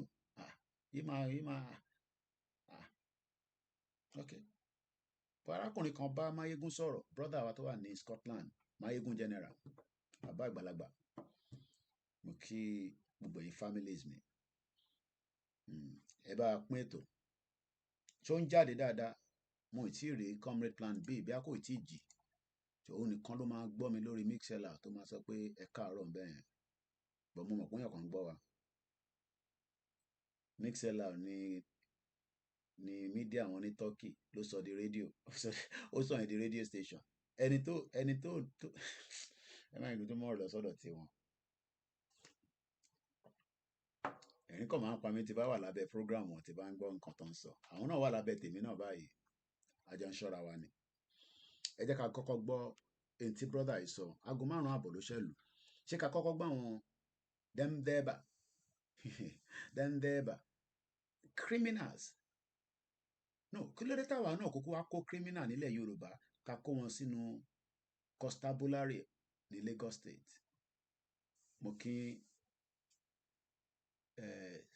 Saliu ṣé mo pronounce orúkọ yín dáadáa Lasilayulu tí masaka gbogbo orúkọ yín ó yá ẹja kọ́kọ́ gbọ́ àwọn dẹ́mbàbà Jack mo kí ẹ Fatai Mogaji bàbá dáadáa mo tó bẹ́ẹ̀ láti lárúkọ mọ́ gbogbo yín lórí à ń yọ̀ síra wa lọ́rùn náà ni lóòótọ́ àwọn kan ṣì gbọ́dọ̀ máa ṣiṣẹ́ pẹ̀lú Nàìjíríà tó máa fi pín gbogbo àwọn tó ń ṣiṣẹ́ ní gbogbo public services wọ́n gbọ́dọ̀ máa báṣẹ́ lọ Nigeria is still an existing country until tó bá wind down gbogbo ẹni tẹ́ ń wá concern pé Koiki tẹ́ bá wá da gbogbo ẹ̀rù báwo la ṣe máa rí pension gbà gbogbo ẹ̀ máa níyànjú ogun tó ń lọ ní Ukraine nísìn ṣé wọ́n sanwó ṣé àwọn pé ogun ṣe ń lọ ní Ukraine ó bẹ́tà ju Nàìjíríà lọ a ní kógun bẹ̀rẹ̀ kan ṣẹ̀kọ́tẹ̀ kó ń jẹ wọlé kí gbogbo ẹ̀ wọlé sẹ́yìn mọ̀ pé tógun bá bẹ̀rẹ̀ oríṣiríṣi nǹkan máa wọnú south west at least àtẹ̀ take waterways yẹn uncle mi kan send message sí mi láti Canada ẹ jẹ́ n sáré kàn yẹn kí n tó lọ sí inú Punch newspaper ẹ mọ̀ pé wọ́n ṣàfihàn gbọmi mọ́ wa lọ́wọ́ This was on the 9th of January. Article lórí Punch. Wọ́n ṣe send sí mi láàárọ̀ yìí. Waterways, Supreme Court ruling setback for federalism by Punch editorial board. The recent judgment of the Supreme Court over the control of inland waterways leaves a bad taste in the mouth. The top court ruled in dispute between the federal government and the Lagos state government that the jurisdiction of the waterways remains under exclusive control of the federal government. Mo kí bàbá wa Adélẹ́yẹ Táíwò. Gbogbo àwọn kan máa ń wo program but ẹ̀ ń fi pin sórí timeline ni ṣáyà yín já. DSS ò ní time láti máa wá gbogbo yín, irú àwa ló lè máa wá. Àmọ́ rover wọn ní láti wá mi because mo commit crime kankan against Nigeria. Freedom of speech tèmi lèmi ń lò. Kò ń ṣe terrorism ni mò ń sọ̀rọ̀ ẹ̀. Mo ní àṣẹ Nàìjíríà mọ̀, mo ní right láti ṣépè fún Nàìjíríà látòkè délẹ̀, kò ní dá fún gbogbo ẹni tó kó Nàìjíríà papọ̀ wọn sef, which is ìlú tí mo wà náà yìí. Even though bíbá mo ti ń jẹ, bíbá mo ti ń mu, bíbá mo ti ń rówó tí mò ń ná. Àní wọ́n kó wa papọ̀ kò ṣiṣẹ́. Ẹ ti gbọ́. Federal government and Lagos state government that the jurisdiction of the waterways gbogbo omi tó ń bẹ ní Lagos state wọn náà ṣì remain under the exclusive control of the federal government. Kí ni ẹ mean as a layman? Lóòótọ́ Tinubu ló wà níbẹ̀, ọmọ Yorùbá ni. Ó lè sọ kó dáa ká sì máa lò ó tó bá ṣèjọba tiẹ̀ tán kọ́. How can the waterways remain under Lucky Boy? Ó ṣe àdúrà ìgbà. Mo kí ogun ẹ̀yin tẹ́ wà ní Tàgàràwò. Mo kí ẹ̀yin tẹ́ wà ní Sàlẹ̀ Èkó. Ẹ̀yin tèmi gangan ní gbogbo Mushin olóòṣà. Mo kí ẹ̀gbọ́n mi Amọ̀jẹmọ́dà. Mo kí ogun ẹ̀yin ti Dustin. This roll back the little gains of the federalism in the Fourth Republic and deepens the flawed unitary political system, weakening national cohesion. Mo kí bàbá wa Adésọjí Japan. Mo kí Sami Japan, brother mi dáadáa. Ó tó jọ́ mẹ́ta. Ọlọ́run bá wa pẹ̀lú ẹ̀. Ẹ jẹ́ n lọ kí àwọn tó wà lórí koikimedia Odùduwà. Bàbá wa Nurudeen Akínmọ̀yẹ́dé mo kí yín. Aṣíwájú Sharafa Wisdom. Wọ́n ní thanks for your job. Ẹ ti kí àsùbà ní Nàìjíríà báyìí. Àwa ṣẹ̀fẹ̀ kí àsùbà ni. Aago 6 ló fẹ́ lọ lù lọ́dọ̀ tiwa. Aago 7 lọ lù lọ́dọ̀ tí. Mr. Femi Joseph mo kí yín sir. Bàbá mi Godwin Ugbaja mo kí yín. Mo kí gbogbo àwọn middle belt. Mo kí gbogbo Nigerians. Ó dà pé win game lánàá àbí. I just saw the snip view. Ó dà pé Nigeria win Cameroon lánàá àbí ta ló bá play. Very good. Ẹ wọ̀ pé ìlú mẹ́ta ló yẹ kó lọ represent African Union Nations Cup àbí kí ló ń gbá AFCON. Ó jẹ́ kí Igbo lọ on their own, Hausa lọ kí Yorùbá lọ. English máa lọ play football, Scotland máa lọ play, Wales máa lọ play, and they are all under one country. Who is fooling who? Who is fooling who? Gani Oloyede mo kí ẹ. Welcome to the lecture room. The waterways doesn't belong to us anymore. Now, ẹ jẹ́ ká gbọ́ lè ká kọ́kọ́ gbọ́ àwọn Dembaba. Popularly known as Endeba. in Kano State, are here to embrace the amnesty initiative introduced by the Nigeria Police Force in the state. About 3 months ago, the Kano State Police Command invited some identified individuals believed to be behind the escalation of thuggery and other heinous crimes in the state for dialogue. The meeting yielded a positive response as some of the thugs embraced the initiative. Among the 222 repentant thugs, 50 of them drawn from Dala, Fege, Ungugu, Kano Municipal, and Gwale local government area of the state, having completed a 2-month intake training as members of the Nigerian Police Special Constabulary, were decorated. They pledged to promote peace in the state and promise not to go back into thuggery. I am among the 50 Ṣé àwọn pé sometimes Nigeria wà máa wọ pé ṣé gbogbo tó ń sọ yìí ṣé wọ́n ṣe fíìmù ni? Criminals. Ẹ̀gbọ́n mi tó níjìrì, there is nothing like federalism in that shit whole country. Ẹ wọ àwọn tó ní wọ́n kó sínú constabulary. Ẹ jẹ́ ká continue. people who were trained and absorbed into the Nigerian police force. And I am prepared to play my part to ensure that Kano is peaceful. Criminal máa play part ẹ̀. Ẹ mọ̀ pé tó bá yá nísìnyí wọ́n á transfer àwọn wá sísàlẹ̀. Oyo State was bombed and there's nothing anybody can tell us. We will go around the state and continue to preach peace. Peace. So as to keep the state safe. While welcoming the repentant thugs into the society, the Commissioner of Police, CP Mohammed Gume, debunked reports making round that the police is recruiting thugs as its personnel. He says the amnesty initiative is only aimed at sustaining peace in the state. Okay. As of today, the police command has received a total of 222 influential youth and are committed to crime prevention duties with the police to fish out violent criminals amongst them, notorious thugs popularly known as Ndaba, who over the years engaged in supremacy conflict, Ndaba as we call it. The governor of the state, Abba Yusuf, who gave a rosy welcome to the repentant thugs, urged them to be good ambassadors of the state. Repentant thugs. Don't mix it up. These are not citizens. Good citizens. These are repentant thugs. Mr. Jackney, Oyo was bombed, bam, because I want to know how they do investigation within an house and they arrive at the nonsense. I might believe until Governor Engineer Makinde saw bombing. From the day they surrendered, they have been subjected to series of reformatory process. They have undergone lectures from psychologists. Okay. One of the psychologists, brother is up.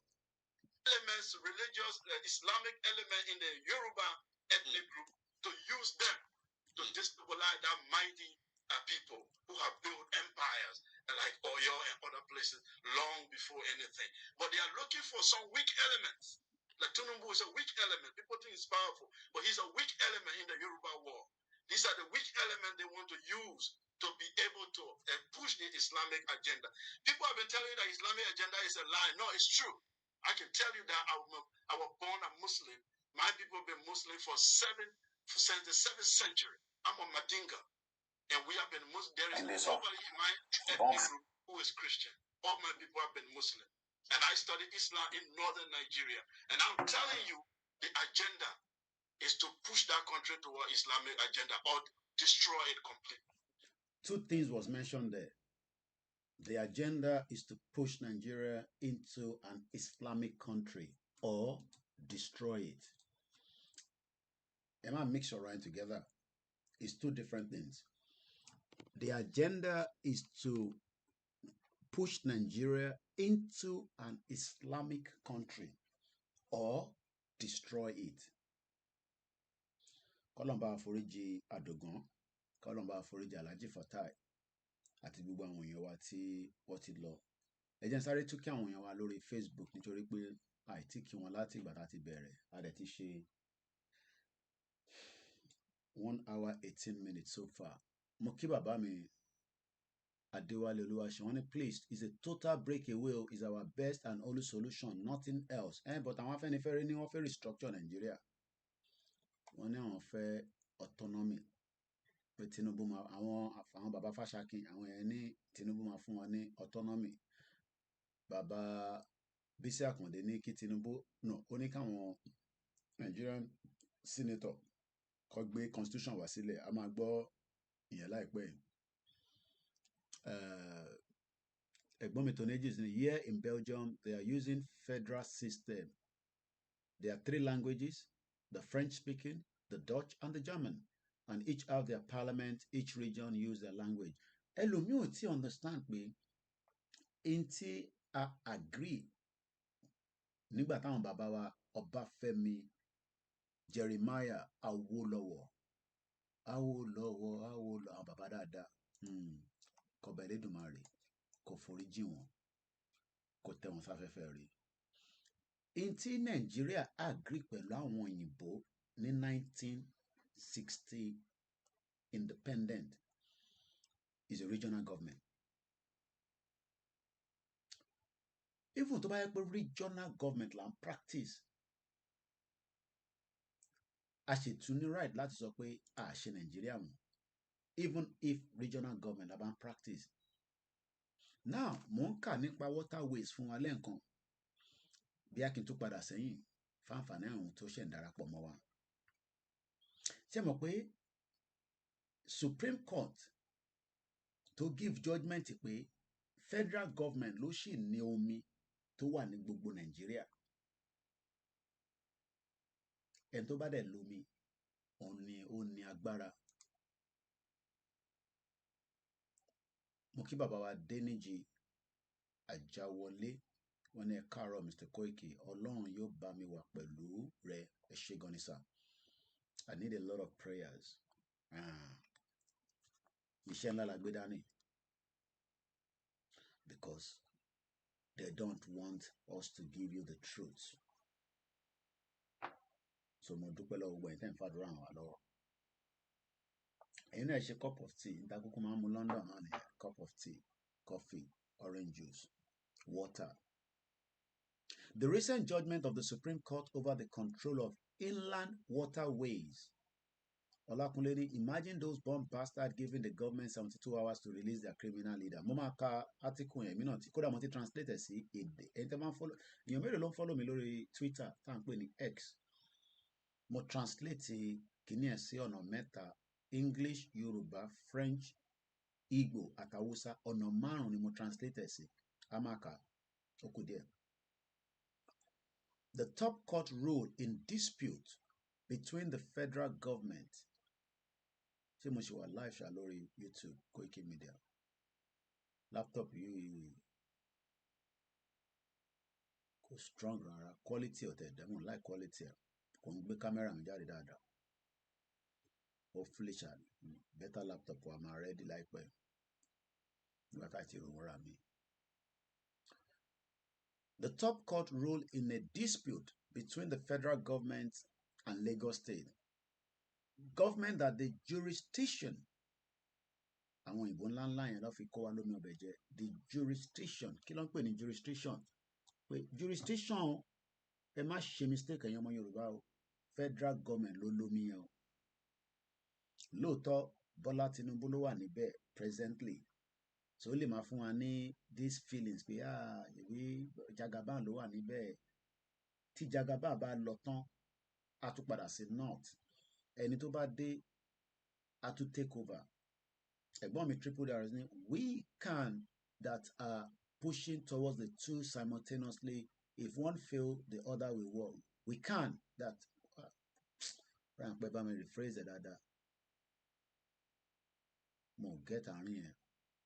Bí a ẹ̀mí pé regional kí ni mo sọ lẹ́ẹ̀kan, restructuring, regional autonomous. Oh yes, I mean, Emma, get me wrong. If Bola Tinubu push towards that angle, there's nothing wrong in it. But fún àwa tá tẹ̀lé Bàbá Akíntóyè, àwa dúró pa lórí self-determination.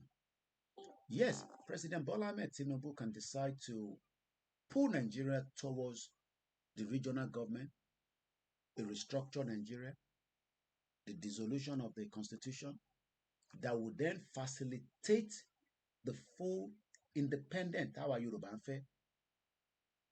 He can do it. If he has the will and the zeal, he can do it. Some say Koiki, Baba is not intelligent. And I'm getting a lot. I don't know how the fact of what I'm about to say, but I'm hearing that also that there's some kind of negotiation that might be going quietly between him and France as a country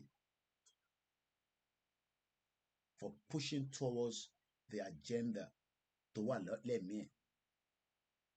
I don't think Bola Tinubu trusts the British government like Buhari did. Buhari was trained in UK. How many people knows that? We can reflect in the hand to Buhari was trained in UK. How many people knows that? The former President Muhammadu Buhari, he was trained in UK. Ní Sandhurst, ṣé Sandhurst ló máa ń pè ẹ̀gbọ́n mi? Mo mọ̀ bẹ́ẹ̀ ṣe wà lórí program pẹ̀lú ọmọ ayé, I think so, Sandhurst. Buhari was trained in UK. So ó loyalty ẹ̀ ìlú yìí ló gbé fún. Mo rò pé Tinubu fẹ́ fún loyalty ẹ̀ sí ìlú yìí. I don't think so. I think Tinubu wants to change the game in terms of his own government. I'm not talking about ọ̀rọ̀ Yorùbá nation nísìnyí. I'm talking about his own government aligning with the French government, France, compared to the British government. And we saw that throughout and before he became the president. Ẹ dẹ̀ mọ̀ pé French náà, àwọn náà lẹ́nu ń bẹ̀.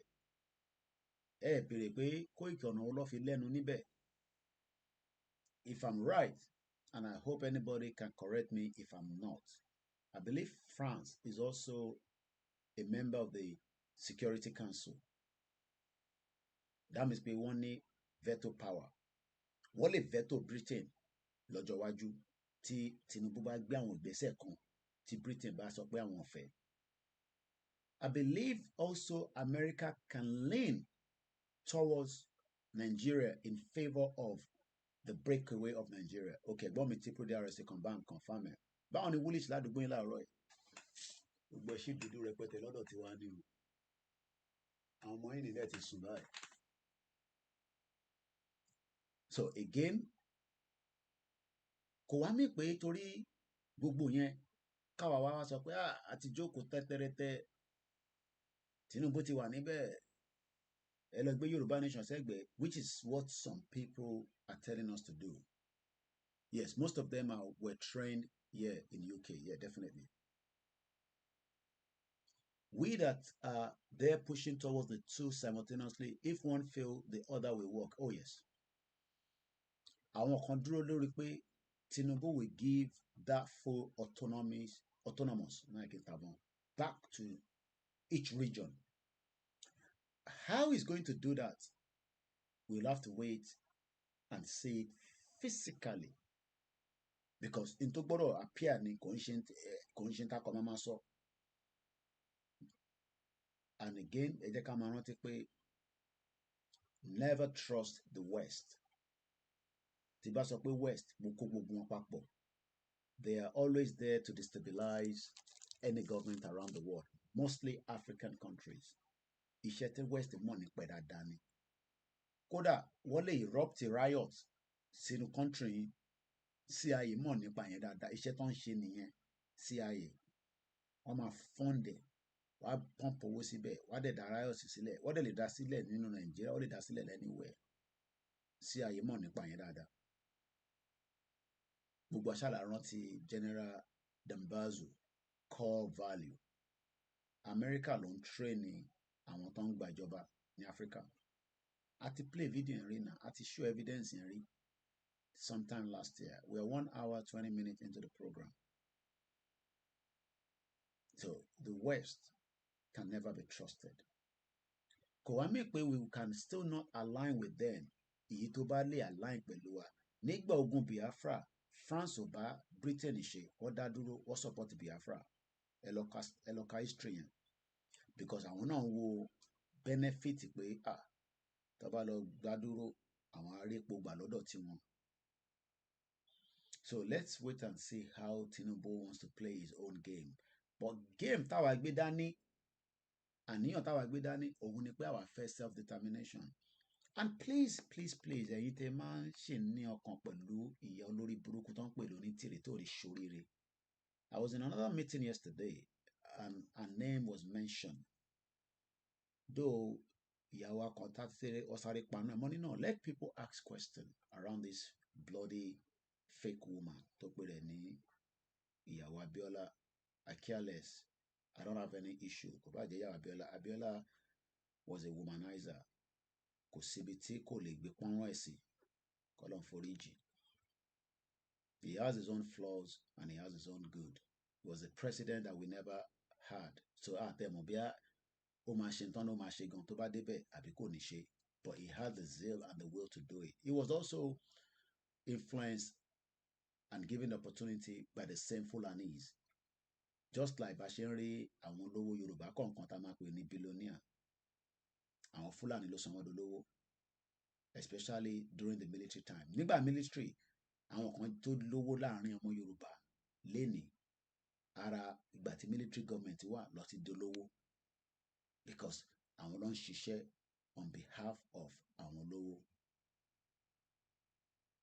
I mean, the military. They were getting contract, all kind of different opportunities. And in a country like Nigeria, if you are given a small opportunity, you can become a billionaire, within a twinkle of an eye. O lè sùn kó jí ní Nigeria kó dolówó, ó dẹ̀ lè dolóṣì. Ọ̀nà méjì náà ni. But our very system here, we want a system that works for every single one of us, regardless of your status, gẹ́gẹ́ bí ọmọ Yorùbá, because Nigeria ò lè ṣe. So if anybody is waiting for Nigeria on that, you will wait for a very long time, and it is never going to happen. So when it comes to àwa tá à ń béèrè fún right why, we are also fighting against people that are saying, look, you want the right, but àwa náà ní right láti sọ pé a ṣe Yorùbá nation. We want Nigeria. And they will give you their own argument to the reason why they want Nigeria. And this is where we got to have to think about those people and how we can all come on the round table discussion. Àwọn kan ní okay, tẹ́ bá tẹ̀ ní fẹ́ Yorùbá nation, allow government to cooperate, kárí ibi tó ń lọ. Especially because this government has a link to the Yoruba people. What I mean by that is that a mọ̀ pé, ọmọ Yorùbá ni. Kódà ọmọ Igbo sọ pé kò ń ṣe ọmọ Yorùbá. Simon Ekpa ní Tinubu ń ṣe ọmọ Yorùbá. I've read his post on that. They won't believe pé Tinubu ọmọ Yorùbá ni. But whether ọmọ Yorùbá kọ́ ọmọ Yorùbá ni, presently he claims to be a Yoruba, he's a Yoruba man, but kò ń ṣe Yoruba president ni. Mr. Koiki, I don't think the main page on the YouTube is working well. It keeps rolling and playing. Laptop tá à ń lò yẹn ni. I'm streaming from the laptop because mo ní spare phone. Though spare phone kan wà níbí báyìí, but I refuse to use the phone. Ìyẹn mo ṣe fẹ́ run ẹ̀ lórí laptop. Laptop yẹn ò dára rárá. It's a Lenovo, but mo dẹ̀ ṣe rà ni. Kò tí ì pé 1 year. Okay, ó ṣe pé 1 year ni. Ó ṣe pé 1 year ní December last year. 2022 ni mo rà. And my expectation on it is a complete failure. But there's nothing I can do to that. So ló ń jẹ́ kó máa buff bẹ́ẹ̀.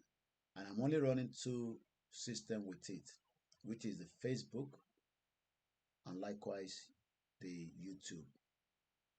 So ẹni tó bá ní problem pẹ̀lú, the connection is bad. It's not the connection, it's the laptop. Laptop yẹn ò gbádùn ni. Kò ṣe connection. Laptop yẹn wọ́n ní kò gbádùn. Èmi náà monitor lórí screen mi nínú ilé. Laptop yẹn ni. And I can't stop it now because it's already running. Laptop yẹn ni. Òun ló ń jẹ́ kó máa ṣe bí ilẹ̀kẹ̀ dì bẹ́ẹ̀. Mr. Ganolo in France, they are very powerful country like others, Benny. Wealthy gay, Ekaro.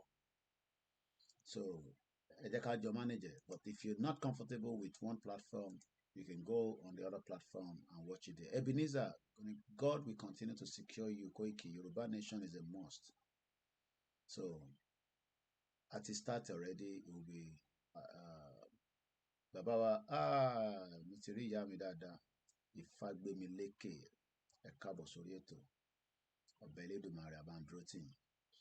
A sọ̀rọ̀ yín díẹ̀ lánàá lórí platform pé torí ìyá tó kú ni àṣírí yín for a very long time, but we're grateful that you're back on the feet and you're back into the family as well. Àbándúrótì. We spoke about a few days ago and we did catch up on a lot of things, so you're welcome. So kò ń ṣe connection. My connection is very powerful, but it is because the laptop is not doing the job. so ló ń jẹ́ kó máa ṣe bàlàbàlà bòlòbòlò ó ṣèdí bàlàbàlà ó ṣèdí bòlòbòlò so ẹ má bínú pé bá ṣe lò nìyẹn láàárọ̀ yìí ẹ bá mi manage ẹ bọ́ ẹ lè lọ sórí backup channel if that is gonna give you peace. Even laptop tí mo kọ́kọ́ ní Intel i-Core 3 lélẹ̀ ilé is i5 but àgbá kò ní mo mọ reason tí kò ṣe strong. That's what I still don't understand. And they are both Lenovo. Bẹ́ẹ̀ mọ̀ pé system tó bá ṣe nígbà míì one is better than the other. Mo kí ìyá wa Ìfagbémilékè káàbọ̀ sórí ètò. We are grateful to have you this morning with us and we pray for you. We pray for your family and we continue to pray for everyone as well. So, and I'm even trying to bring it closer so that, you know, sometimes maybe it's like that. But it's just the laptop. You know, the laptop is not doing the job I wanted to do. I haven't opened much frames, but it's just that the quality sometimes don't suffer me pay is an excellent collection, but it could be buffing. Connection internet is the laptop. It's not doing the job. So, but a manager. But we're streaming on multiple platforms, so you can always go on other platforms as well. Tony Ages of a White Lion, even Belgium, as small as it is, wants to break to each region, have its own flags. Many Yoruba citizens or Yoruba people knows that it will be in the interest of us to be able to control our resources. We know you never left. You were just dealing with your own, you know, internal family, situation that occurred last year. And bí olúkálùkù mo kí bàbá wa Azeez Shakiru so bí olúkálùkù dẹ̀ ṣe máa deal pẹ̀lú debt ó yàtọ̀. Sometimes àwọn kan lè deal pẹ̀lú ẹ̀ quickly, you know, bí nǹkan bá dẹ̀ ṣẹlẹ̀ kò sí bí a ṣe fẹ́ mọ̀ kí láburú kó má ṣẹlẹ̀ sí wa kó má ṣẹlẹ̀ sí ìdílé wa kó má ṣẹlẹ̀ sílẹ̀ Yorùbá. So let's continue the program. Once again, a very good morning to many of you that have joined us as we continue the push and the quest for the right of the Yoruba people to self-determination. Baba Olakuleni, yes, and Mama continue to rest in peace, just like many people that have died in the past.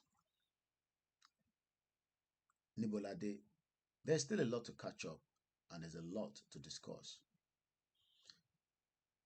Àwọn tó wá náà fẹ́ kí Tinubu kó wo nǹkan tó fẹ́ ṣe, kó wo ọ̀nà tóun tó fẹ́ gbà, since tó yẹ pé agbára ti wà lọ́wọ́ ẹ̀. The only thing Tinubu can do, like I've always said, is split the power tó wà nínú Nàìjíríà nísìn. Bring that power out of the north. Because in táwọn kan sọ fún wa ni pé tẹ́ bá dájà sílẹ̀ ẹ ní nǹkan ogun tẹ́ fẹ́ fi bá gọ́ọ̀mẹ̀ntì jà. But ṣé Tinubu lè fún yín ní the backup? Mo kí ìyàwó Comfort Adélẹ́yẹ ẹ káàbọ̀ grandma lẹ́ẹ̀kan sí. Igboho is our man, whether they like it or not. Benny. If Tinubu is serious, as many believe he is, he must not reveal what he has intentionally for the Yoruba people to anybody. There is likely that they will kill him if they will take him out. There's no doubt. They will take him out. And I believe that was the reason why the late MK Abiola was killed himself. Because when Abiola saw so many things, I'm sure we all remember that. But Tinubu as the president today, only upper edge, láti bá ìlú sọ̀rọ̀ tó ní leniency the breakaway of Nigeria. Because kò ṣe gbogbo ìlú tó wà lágbàáyé ló fẹ́ kí Nigeria kó break. Britain doesn't want Nigeria to break. Fact lẹ gbọ́ lẹ́nu mi yẹn. And ìyá mi Ìfagbémilékè lè confirm ẹ̀. Ẹ̀yin gan tẹ́ wà omi tẹ́ wà ní UK ẹ lè confirm ẹ̀. Àwọn tó wà níta gan lè smell ẹ̀. Mo kí bàbá Bello for real. Britain does not want this country called Nigeria to break. Apart from pé kòkó ọbẹ̀ wọn ni, the speed tí Yorùbá máa fi develop kò sẹ́ni tó lè catch ẹ̀. Nígbà tá a ti náà tó ó rà pé ẹ mọ strength tó wà lára ọmọ Yorùbá. Bàbá Akíntóyè tún sọ nínú interview tó ṣe pẹ̀lú Matthew Carr. We have been reading. We have had people that have got up to at least master degree, if not PhD, in the 50s, in the 60s, in the 70s, in the 80s. Títí di wákàtí a sì láwọn ọmọ Yorùbá tó ń gba PhD jáde. Kò ń ṣe honourable tó ń fúnyàn pé ẹni yìí ṣe dáadáa ẹja fún ní masters, ẹja fún ní honorary degree, recognition. We're talking about people that are read, well qualified. So Britain mọ̀ pé tí a bá pín Nàìjíríà lénìí, Yorùbá will develop at the speed of sound in technology, in science, in everything that you can think of. And they're very concerned. America should were a little bit lenient pé kí Nàìjíríà kó pín, but again subject to who is the president. I don't think Joe Biden wants Nigeria to break. Donald Trump might be on that side. That is my own personal opinion. I don't think Joe Biden wants Nigeria to divide. He might want a stable Nigeria where power is given to every region. But Britain mọ̀ pé tá bá lọ sí that route padà, because whether we like it or not, Britain was behind the breakup of the same dissolution of the regional government. Wọ́n wà behind it. Èyí lè máa fi pé ẹ̀ ń gbọ́ àwọn kan ló da regional government. No, Britain ló wà behind it. Britain gangan ló wà behind it. Because gbogbo tí kò ní mú stability wá after independent làwọn fẹ́. And that is why today, if anybody is still in the loop with Britain fẹ́ kí Nigeria kó pín, you will live in denial for a very long time. Sí mi gan ti tutù. Wọ́n fẹ́ kí Nigeria kó pín. It took 2 years to decide irú ìjọba wo la fẹ́ lò. Gbogbo ẹni tó bá mọ backup channel wa, ẹ jẹ́ kí n share link ẹ̀ fún ẹ̀yin tí ẹ mọ̀. We now have 900 people that have subscribed. I still want many of us to help us to push towards the subscription of the backup channel. I need at least 1,000 subscribers so that kí àwọn share mi ta lè ṣe lórí ẹ̀ kó lè jẹyọ. So à ń bẹ̀yìn àárọ̀ yìí gbogbo ẹni tí ò bá ti subscribe sórí backup channel yẹn. And we will continue to stream from that channel because mo realize pé nígbà tí mo kàn máa upload video síbẹ̀ tá a bá parí program, èyí tí YouTube ń sọ fún mi ni pé is a reused content, and that is the reason why we stopped uploading and we decided to go live. So if not, we don't have to be running to YouTube simultaneously. But kò sí nǹkan tó wrong níbẹ̀. Mo kí Sora_money34. So that is the link there. Egbewole Intewa lórí koikimedia. I have 205 people that are watching on koikimedia right now. And also less people are commenting. Some doesn't want to comment. We understand. Eshigoni Egbomi below for real. Mo kí gbogbo àwọn artists wa, àwọn actors wa. Everybody knows it will be in the interest of kí Yorùbá kó ní independent here. But àwọn kan sọ pé ọ̀nà tẹ́ ń gbà yẹn làwọn ò fẹ́. Ọ̀nà ó lẹ fẹ́ ká gbà. Ẹ̀dẹ̀ bá wa pín ètò náà. Ẹ̀wọ̀n kò tẹ́lẹ̀ mọ́ fẹ́ máa sọ but ọ́ ní náà Koiki o gbọ́dọ̀ máa sọ pé káwọn èèyàn pín ètò yẹn kọ́ dẹ̀ like ẹ̀ so that kí a lè continue láti ní much traffic as well. Mo kí bàbá wa Ebenezer Ibitoye lẹ́ẹ̀kan sí ẹ má worry, as soon as the best laptop tá à ń lò bá padà, we will be able to do much, but for now let's just manage whatever we have presently. Àwọn kan tẹ̀ kúkú rí mi lórí MixLR, they just listen and they're very comfortable with that. So once again, thank you so much for those of you that are still with us. So let's come back to where we are. There's a lot of things going on. Mo ń try láti sọ mọ́ nípa the international side of ìlú wo ló lè link pẹ̀lú wa. Koiki, I want your phone number. Okay, jẹ́ n fún yín. Mo mọ̀ lórí ẹ má bínú, so jẹ́ n wo inú ẹ kọ sílẹ̀ tí bá ti ń pè síta. Ẹ lè bá mi type ẹ̀ náà sórí comment yẹn, so màá mọ̀ bí ẹ get it right. So number mi, ẹ mọ̀ pé UK code. Number yẹn kò ń ring out because ó máa ń wà lórí Wi-Fi mi. Tí bá fi lọ sùn, mo máa ń pa. Number méjì ni mò ń lò. So eléyìí ti studio and there's another one. So +44 4 méjì 74 04 40 5917 +447 404 405 917. Mo tún mú ní mẹ́ta mẹ́ta. Màá tún mú ní méjì méjì. +44 74 04 40 5917. Màá mú ní mẹ́ta mẹ́ta. +447 404 405 917. The other one, tẹ́ bá lọ sórí website mi koikimedia.com, ìyẹn show lórí icon, ìyẹn parí pẹ̀lú 979. Méjèèjì náà ni mò ń lò. So ìyẹn is +44750 mọ̀mọ́ yẹn náà mọ̀mọ́ lórí. So but ìyẹn wà lórí website mi. Bá ti bá kọ sílẹ̀ mo lè bọ̀ ní pen wa. Àwọn ọmọ Oòduà wá ṣe mú pen náà. Náà pé yẹn ti bá kọ síta mo mọ̀ láti kọ.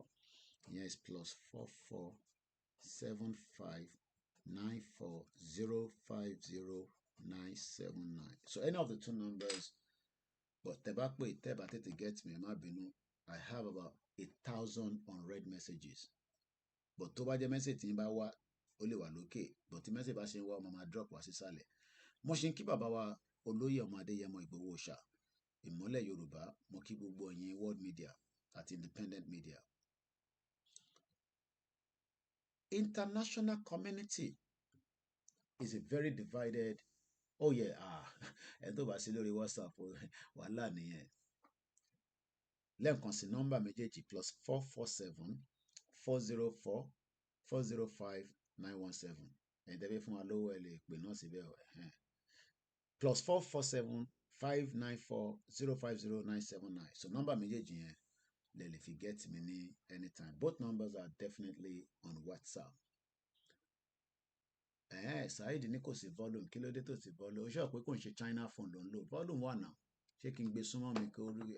Mo fẹ́ kẹ́ máa rí picture ìyá Ìgbòho ni mo ṣe gbé sí ìgbéfàrè. Volume wà ń bẹ̀ bí á phone tó ń lò. Saheed Balogun báwo ni? Volume wà ń bẹ̀ lórí Instagram, lórí Koiki Media. Ó lè jẹ́ fóònù yẹn àbí network. Ara kàtàn ṣe Nàìjíríà náà nìyẹn. Deliberately they make it very difficult for our people. Kò ń ṣe lórí YouTube, orí ẹni tó wà lórí Instagram ni wọ́n sọ pé volume ò sí. Káàárọ̀ ṣàlàfíà, àkó àsùbà. Ṣé wọ́n ṣì ń ta ó ń yọ bọ́tà ní phase 2 nìyẹn, àwọn tó máa ń ta búrẹ́dì gbóná. International community tó lè link pẹ̀lú ọ̀rọ̀ Yorùbá nation, Biafra nation. The second one is +447 594 050 979. Number àkọ́kọ́ +447 404 405 917. Ìkejì +447 594 050 979. The international community is a very divided world today. Kódà ìbọn ni ọ̀nà ẹ̀tí jimoh lè dìde. ok mo sì lè náwó mu mo máa ń like mú map mi sí tòsí máa ń filẹ̀ mo like ilé ayé tá à ń gbé nísìn ilé ayé tó rọrùn ni wọn ò ní nísinmi táwọn náà bá ti fáwa náà nísinmi kò ní sísinmi láyè kò ní sísinmi it's because it's a selfish world là ń gbé lẹ́nu very very selfish world a world that doesn't want some people to live in wọ́n fẹ́ ká máa wá kàwé nílùú wọn ká wá máa ṣiṣẹ́ ká máa fọbọ́ ká máa ṣe lọ́ọ̀yà ká máa ṣe dókítọ̀ ká wá máa send owó sí Áfíríkà Áfíríkà dẹ̀ ni ibi tí iyọ̀ wà tí Nàìjíríà bá ṣiṣẹ́ dáadáa ẹ gbọ́ mi dáadáa tí Nàìjíríà bá ṣiṣẹ́ dáadáa tó fún mi ní access tí mò ń ṣe níbí báyìí mo ò sọ pé access ẹyọ kan gbogbo tí mo lè sọ pé mò ń ṣe nílùú yìí láti ebi ò ní pa mí ìyà ò ní jẹ mí wọn ò ní gba freedom lọ́wọ́ mi wàláì màá kọ́ sọ fáwọn ọmọ mi pé èmi ń lọ sí Ìjẹ̀bú Òde ṣe mọ̀ pé ẹ ní right láti wá máa kí mi èmi náà dẹ̀ ní right láti wọlé padà torí mo níwèé ó pẹ́ kí n tó gbà lóòótọ́ 15 years but mo níwèé máa padà sí Ìjẹ̀bú kódà bí mò ń tẹ̀ tí ní ilé tí mo fẹ́ gbé Ọlọ́run ilé bàbá mi ṣì wà ní Fìdípọ̀tẹ̀ màá kọ́ nìkan bá mi ṣí kọ́kọ́rọ́ section tó fún mọ́ sí mi ó mọ̀ pé mi mọ̀ níbẹ̀ yẹn mo ní láti gba tàwọn tó kù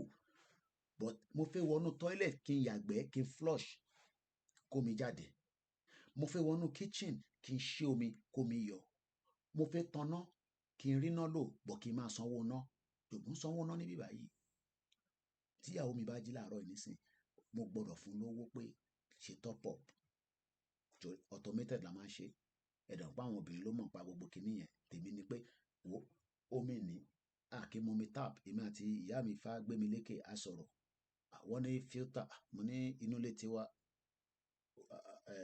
Londoner làwa Volvic ni mo mu over 60 pounds ni mo fi lọ ó wà expensive but n tá à mú nìyẹn Volvic là mú nulẹ̀ wa èmi ò mind èmi lè mú mi míì but àwọn ọmọ mi Volvic là mú nínú ilé it's expensive it cost me 60 pounds màá ra méjì àwọn 1.5 yẹn màá ra ìtàn mú lọ sí school méjì màá wá ra kéékèèké lé mẹ́rin uber mo fi gbé wọlé lánàá gbogbo owó tí mo ná over 70 pounds so tí bá wá lè rí gbogbo opportunity tí mò ń rí nílùú yìí right opportunity yẹn táwọn ọmọ mi bá tẹ̀sọ́ pé àwọn ò tẹ̀lé mi wá sí Ìjẹ̀bú nítorí àwọn tí ń gbé ní London àwọn fẹ́ kàwé tán àwọn náà gbọ́dọ̀ lè padà wá tí a máa gbégbé àlàáfíà màá gbé báàgì mi lénìí màá ra ticket màá padà sílẹ̀ I'm sure pé gbogbo àwọn tó wà ní diaspora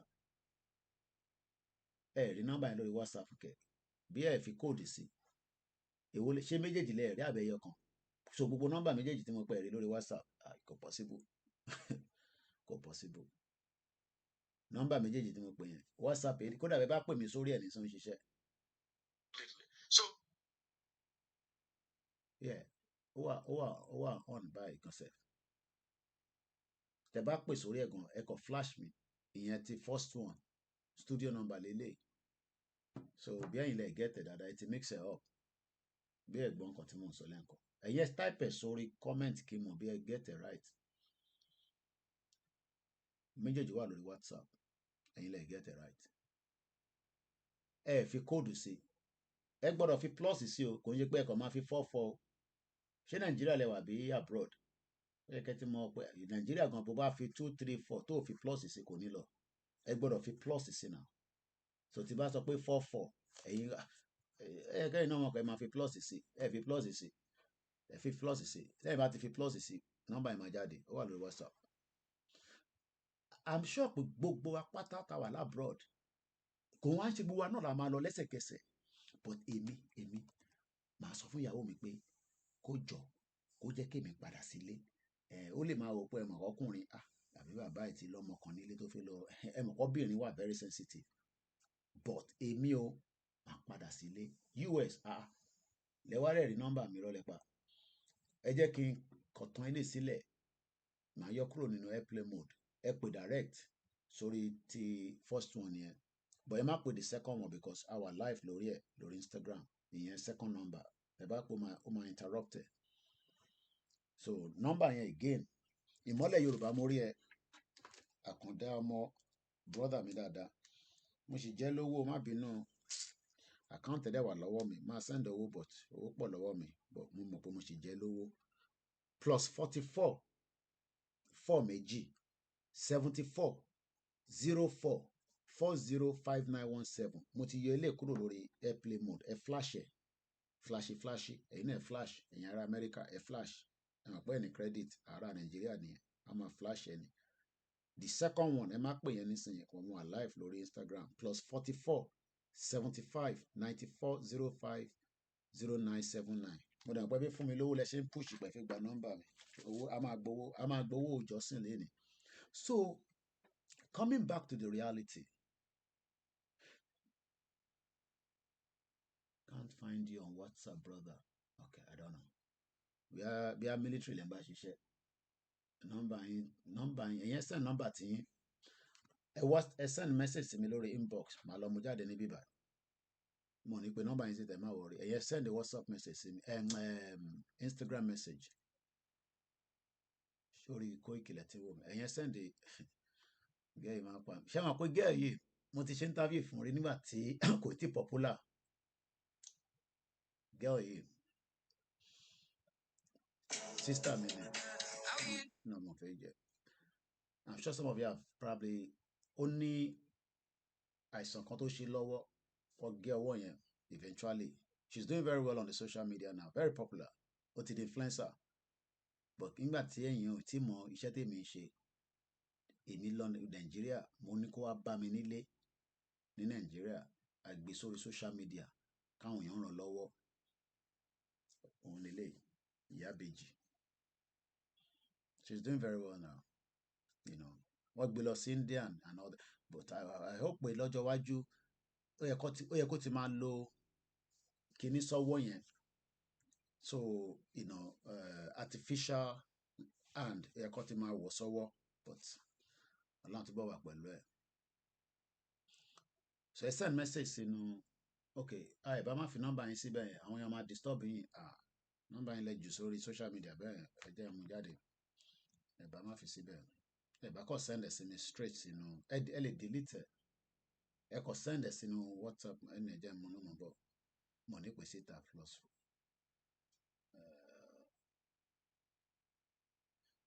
wàhálà tẹ̀lé fún mi láàárọ̀ ẹ máa gbowó lọ́wọ́ yín ẹ̀gbọ́n mi o bí ẹ dẹ̀ fi gbé mọ́tò fún mi a nídìí mọ́tò gan Nàìjíríà àwọn tíìmù wa ok ṣe jẹ́ kí dókò ní lẹ́mí ò ní ok kíní lẹ́ ok ẹ jẹ́ n delete nọ́mbà yẹn kúrò ẹ ní láti fi nọ́mbà yẹn sí remove comment èmi mo yọ comment yín no it is no something else òun bí mi pé kí ló dé tí mo ṣe yọ kíní kàn pẹ̀lú yẹn get out ọlá Instagram ti pọ̀ jù kí ló dé tí kò wá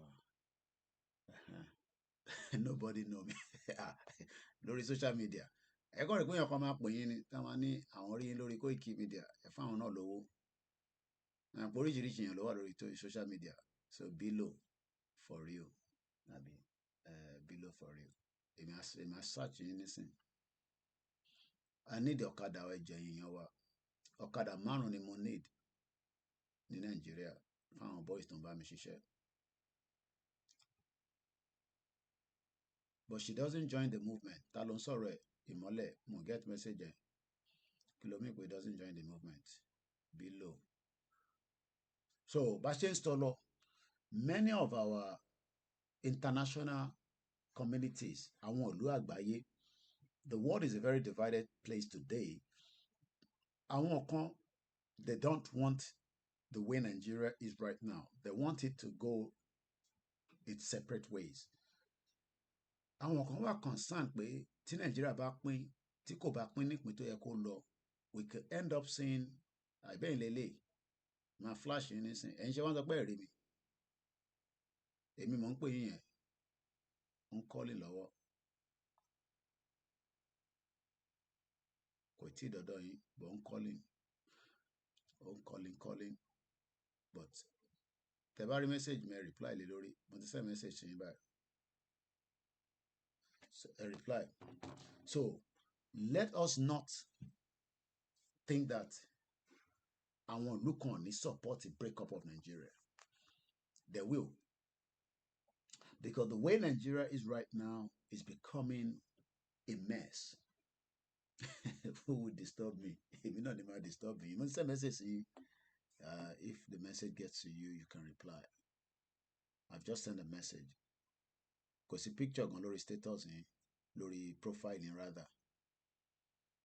So, lẹ́ẹ̀kan sí, Nigeria has come to a stage in its existence that needs to be reviewed. Whether Nigeria needs to break or not, it has come to the stage today that it needs to be reviewed. What I'm going to review the whole package of this country, don't pay Nigeria. And that is why everybody is picking different things. Some are picking restructuring, while some are picking regional government. Oh, the girl that you said you interviewed, sir, but she doesn't join. Kubalo, if you join movement, you don't join Yoruba. Go join Yoruba now. Go join Yoruba. More than Obion She Biafra. Go join Yoruba. I'm talking about 2016 in Martin interview. Yeah. Yeah, college 15. Because more in 2015. I think when I went to Nigeria in 2016. Moniko wa ba mi nílé. I want terrible going by. Ojú ọmọ yẹn rí ló ń ṣe kékeré kò ń ṣe ọmọ Yorùbá so kò dẹ́ ṣe gbogbo yẹn ló máa ṣe Yorùbá nation anyway so okay yeah mo ti rí yín ṣé kí n send account ní àbí ká sọ̀rọ̀ later ilé mo ti rí yín nísìnyí ẹ jẹ́ ká sọ tiwa later torí gbogbo yóò ní pẹ́ lọ sùn lamẹ́ríkà àfẹn tó bá ń ṣe night a sọ̀rọ̀ later mo ti rí message yín alright so kò ń ṣe ọmọ Yorùbá now so you know but she knows me very well. An interview that she was on social media. You know, it was a great interview. We raised money for her then.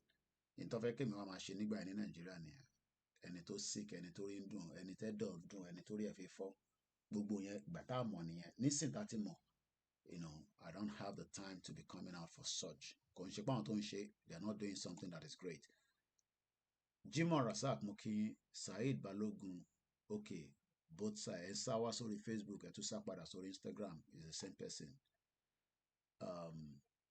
Now, I'm still talking about this country, thank you, Nigeria.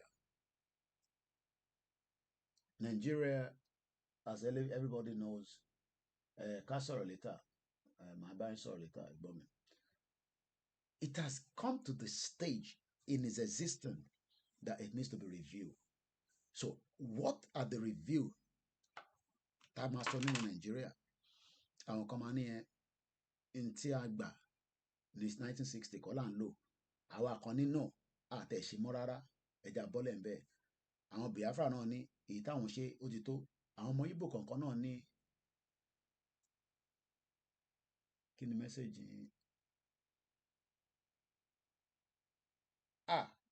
eré àbírọ́ ẹ má yẹ kí n sọ yẹn síta ẹ má yẹ ká sọ yẹn síta ẹ jẹ́ ká sọ̀rọ̀ létà mo ti rí ẹ ṣé gan ni thanks so much ẹ jẹ́ ká sọ yẹn létà private message nìyẹn it will go a long way if that happened definitely and I'm very grateful. What we need to understand is that the way Nigeria has been put together, the system, the methodology, the plan, it has never been in the favor of every Nigerians. We will marginalize ourselves. Ẹ jẹ́ ká ka article continue kan send sí mi. Kọ́lọ́n jẹ́ kí n náà pé Prince ló send it Latin America. I read it and I was like, no, kò ń ṣe Prince. Amakulex ló send it. Amakulex, brother me. I know people by their name because some people they send a lot of messages. Amakulex. Mo kẹ́hìn tẹ́ wà ní Midland. lẹ́ẹ̀kan sí mo kí gbogbo àwọn tí a jọ ń ṣe ètò, mo kí ìmọ́lẹ̀ Yorùbá, mo kí bàbá lẹ́kìtì, mo rí Lady K lánàá tó ń fáyà rẹpẹtẹ. Program Lady K ni mo ń wò tí mo fi sùn lọ lánàá. Ẹ jẹ́ ká ka kíní ìkájọ farabalẹ̀ gbọ́. Màá bá ń sọ̀rọ̀. Thank you so much, my brother, and I trust whatever plan you have for me, it will go a very long way. I can assure us that. Èmi ní strength ẹ̀ mọ́ ní Nàìjíríà. 3 years ago ni mo sọ pé movement full time lèmi fẹ́ fi ṣe, because mo mọ iṣẹ́ tó wà nínú ẹ̀. Iṣẹ́ kékeré kọ́, kò èmi nìkan lè dá ṣe. Mo dẹ̀ dúpẹ́ lọ́wọ́ àwọn ẹ̀yin tẹ́ jẹ́ ẹ̀gbọ́n mi kan náà pè mí. Mo like angle tẹ́gbọ́n yẹn fi bá mi sọ̀rọ̀ lánàá. Wọ́n ní Koiki àwọn wà concern pẹ̀lú àwọn ọmọ Yorùbá tó wà ní north. So ẹ̀yin tẹ́jọ́ ọmọ Yorùbá tẹ́ ń gbé ní northern part of Nigeria, there's some work that needs to be done to get to know each other. Any Yoruba community níbẹ̀, but ẹ gbọ́dọ̀ come and reach out to us. Ká lè jọ mọ́ra. I will not say much on the social media because ibẹ̀ yẹn wà very, very sensitive. But tá bá ní representative tó jẹ́ Yoruba community, even tẹ́ bá agree pẹ̀lú self-determination or tẹ́ dẹ̀ agree, but Yoruba community tó wà ní northern part of Nigeria, ẹ reach out sí wa. Àwọn ìgbésẹ̀ kan ń lọ lábẹ́lẹ̀. Àwọn kan máa ní ṣé gbogbo lábẹ́lẹ̀ tẹ́ máa ń sọ ìkó ìkìṣẹ́ ṣọ́ọ̀pù kan lọ lábẹ́lẹ̀ ṣá. Yes. But ó dìgbà tó bá tíṣù ẹ bá ta la máa fi wọ̀nyí. So ẹ reach out sí wa, whoever that is a community leader, even if you still believe in Nigeria but ọmọ Yorùbá ní ẹ̀yin reach out sáwa. We need to get to know each other because there's some work that is now in not top gear but it's still in the process. Mo bẹ̀ yín, mo bá kí n tó ka tíkù tí mo fẹ́ kà yìí, mo ti bá gbogbo àwọn tó jẹ́, we can say, though I'm Omeya saying as administrator, but àwọn tó jẹ́ bí coordinator state kankan. Ẹni tó bá fẹ́ pé state òun Koiki mọ̀ àwọn tó ń operate níbẹ̀, reach out. We will give you the direction. Gbogbo yẹn náà ló máa jáde nínú website tí wọ́n fẹ́ launch ní on the 10th. We will do things in a digital way. We will do things in the manual way. There's a lot of work that still needs to be done manually because gbogbo àwọn èèyàn wa kọ́ ló wà digital. Mo wà nínú meeting kan lánàá. Gbogbo àwọn tájọ wà nínú meeting yẹn mi nìkan wà labroad. Àjọ 6 lọ. Wọ́n náà sọ fún àwọn tó wà nínú group náà pé meeting yẹn máa wáyé.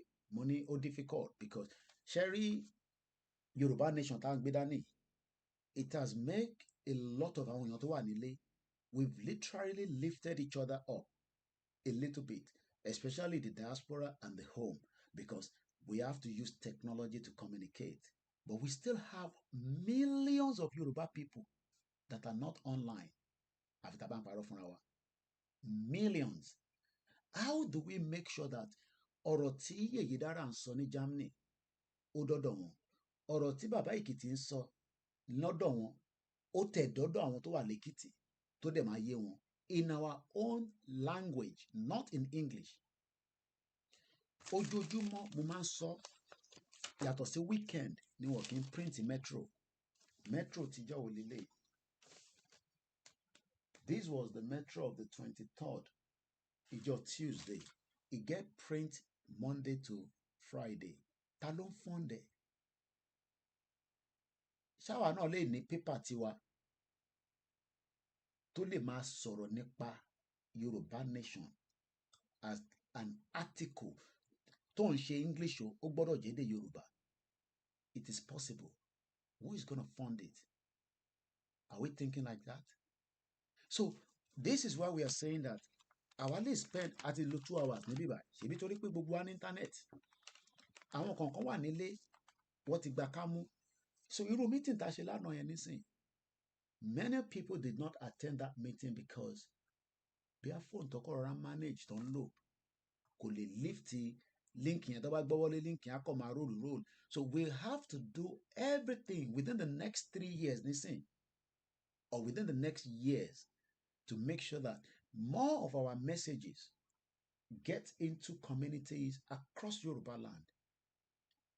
Lóòótọ́ àwọn kan máa padà sọ pé Tinubu táwọn rò pé ó máa fún wọn ní leeway. Look, owó lánàá ẹ jẹ́ n wo èlò ní exchange rate. Ó ní sister wa kan tó máa ń send agent ni wọ́n tó máa ń ṣe owó. Àsàtàná àná was yesterday. Nigerian rate ẹ jẹ́ kí sorry. Òun lélẹ̀ 1,007 ṣèbẹ́rí ó wà reverse lórí screen but ẹ bá rí ṣáà rí 1790. That is the rate as at yesterday lọ sí Nigeria.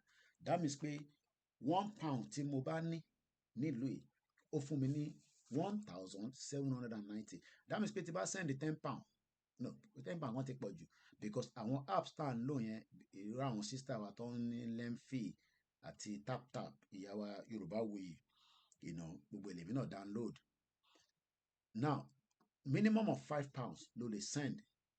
Ọlákúnlé ní 390 naira ló máa fún yàn ní message yẹn ti sá lọ jẹ́ wò débi báyìí.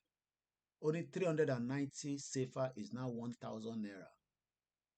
Ẹgbọ́n wa àwọn tó wà ní Benin, àwọn tó mọ route Benin tó mọ safer 390 safer á fún ẹ ní 1,000. Kò rí bẹ́ẹ̀ tẹ́lẹ̀. Now minimum of £5 ló lè send by the apps. So tí bá fi send £5 times 1,790, £5 ìlú yìí ó máa fún wọn tó wà Nàìjíríà ní 8,950. But 8,950 yẹn inflation ti destroy ẹ kò jẹ́ kó lè ra so much.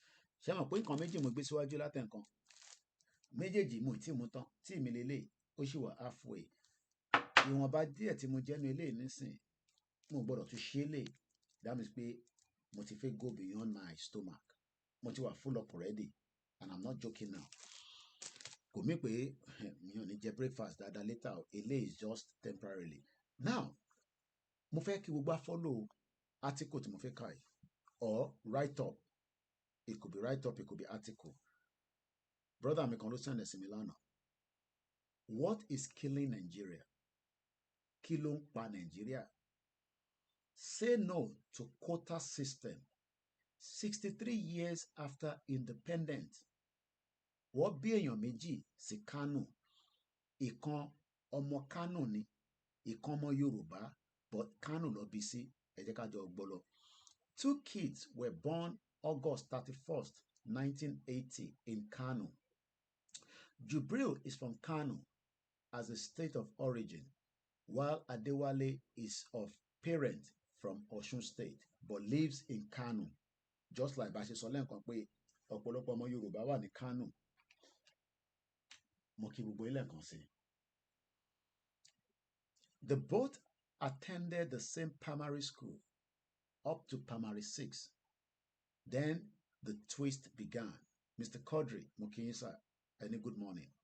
Èmi náà kí yín pé káàbọ̀ sórí ètò wa. Ẹ bá wa pín ètò. Ẹ invite àwọn ọ̀rẹ́ yín. Jimoh Razak, èmi náà kí yín o. Mo kí bàbá wa Akinshitu, bàbá mi Adékúnlé Rahman. Mo kí bàbá wa Oyègbílẹ̀. Ẹ káàbọ̀ gbogbo ẹ̀yin ẹ̀gbọ́n mi, ẹ̀yin brothers mi, àtẹ̀yin beautiful sisters wa. Àwọn ọmọ Yorùbá ló fine jù lẹ́yìn gbogbo àgbáyé. Bẹ́ẹ̀ ni, a fine, a lẹ́ra, a ní ẹ̀wà, àtàwọn ìyá wa gbogbo ẹni mò ń kí. The both now sat for the Federal Common Entrance Examination. Èmi ṣe tèmi ní just as I was preparing to enter Abeokuta Grammar School.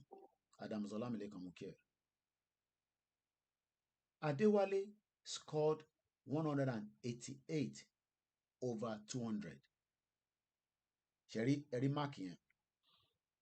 Jubril òun gba 16 over 200. Quota system fi ṣiṣẹ́ nísìnyí o. As a result of the Nigerian fraudulent olórí burúkú olè má ṣàǹfààní quota system, they both ended up in the same class at the Federal Government College, Zaria. I'm sure pé púpọ̀ nù yín, àwọn ọmọ wa, ẹ̀yin, èmi, we have all gone through something similar like this. Mo kí ìyá wa lẹ́ẹ̀kan sí Ifá Gbémilékè. Àtúnkì Ọba Elédùmarè adúró tì yín, adúró tì mọ̀lẹ́bí.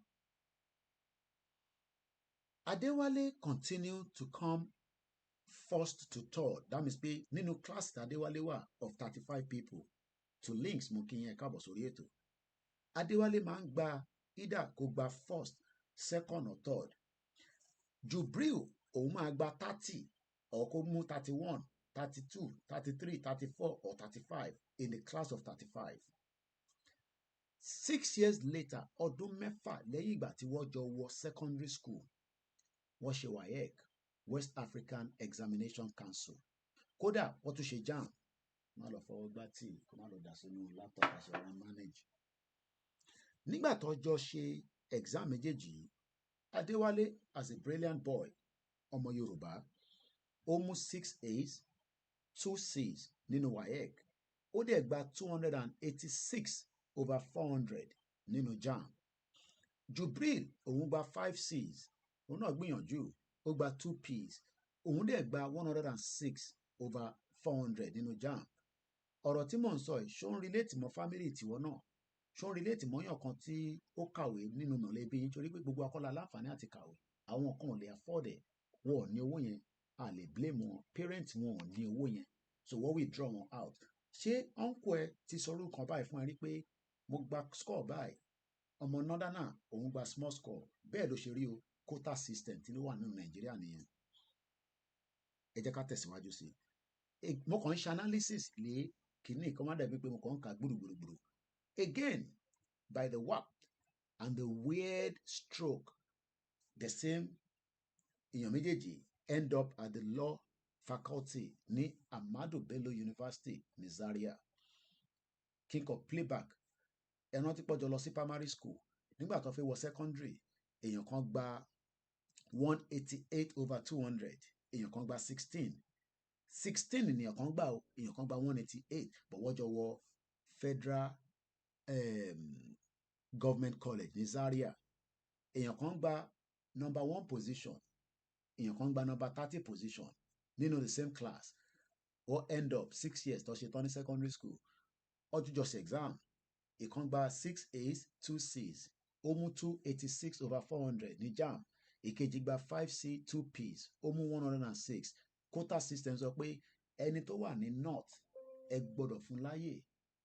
Kí ló dé tí kìíní yàn tí kò plug látẹ̀kàn kẹ̀, wọ́n máa lọ kó kẹ̀. Ṣé fault ti wà níbí báyìí àbí báwo? Wọ́n pe kìíní ti ní fault o. Olórí ẹbí láti bá mi check ẹ̀ o. Ẹ jẹ́ n plug ẹ̀ sínú the other side. Ẹ má bínú. Àtàwọn ọmọ tí notice pé so a gbọ́dọ̀ condemn bẹ́ẹ̀ yẹn for now. Okay. All right. Ó ti tọ́nà padà. Nígbà tí mo ṣe ní Nàìjíríà, iná gbọ́dọ̀ kó lórí laptop mi. Àwọn méjèèjì padà wọnú University, Ahmadu Bello University, wọ́n jọ lọ ṣe law. It's getting more interesting, àbí? Ara ìyà tó fi wá jẹ tí wọ́n sọ pé ká wà ní Nàìjíríà, quota system òun ló máa wà ahead torí pé fraud ní Nàìjíríà. Adéwálé, 5 years later, Adéwálé graduated with 2-1. Jubril òun náà graduate but just with a pass. Ṣé mọ̀ pé Adéwálé is a top brilliant guy. Jubril náà òun náà gbìyànjú but kò lè catch up. But quota system ló ń lift Jubril. Adéwálé finished from law school at Abuja with no job after NYSC. Why Jubril, as soon as he left Abuja Law School, 1 year after the NYSC, got a job as a magistrate at the Federal Magistrate Court, Abuja. Ẹni tó ní, I'm sure pé wọn náà ti gbọ́rùn kan bẹ́ẹ̀ rí àbí. It is a fact. Ní tó ń ṣẹlẹ̀ Nàìjíríà nìyẹn. Ẹni tó mọ̀, tó ní knowledge, ẹ̀ fún láyè. Àwọn gàǹbàrí tó ní knowledge, àwọn ni wọ́n ń darí wa. Because wọ́n ti sọ fún wọn pé àwọn ló ní Nàìjíríà. That is what they've told them. Aago méje ṣẹ́fẹ̀ lọ́dọ̀ tiwa, mo kí gbogbo apá Happy Sunday. Èní ni the last Sunday of the month of January. Àdúrà wa túbọ̀ gbà ju bó ṣe yẹ lọ. Jubril ríṣẹ́ ní magistrate court. 2 years later, he was promoted as a judge. Adewale is still struggling. Kò níṣẹ́ lọ́wọ́ torí pé wọ́n fún níṣẹ́. Ó wá decide láti join some trio of old seniors who operate a law outfit in Abuja as a junior lawyer. 5 years later, he was still carrying files, coming to defend a low-level cases nínú ibi tí ẹ mọ̀ pé Jubril ti wá di judge. Adéwálé wá ń defend àwọn èèyàn níwájú Jubril tọ́jọ́ lọ sí school, tó wà brilliant jù lọ, tó mọ̀wé jù lọ, tó ní knowledge jù lọ. Olakunle, the Fulani just remind all of us they can never be second-class citizens in Nigeria. Now, 5 years later, he was still carrying files, coming to defend a low-level cases at the Jubril court. If you love fairness, equity, justice, will you want Nigeria to continue like this? Ibo ni fairness yẹn wà? Ẹ jẹ́ nǹkan tí bàbá wa Nurudeen kọ síbẹ̀. Bàbá mi Nurudeen, mo kí àwa ẹ̀gbọ́n mi Bọ́lájí Azeez.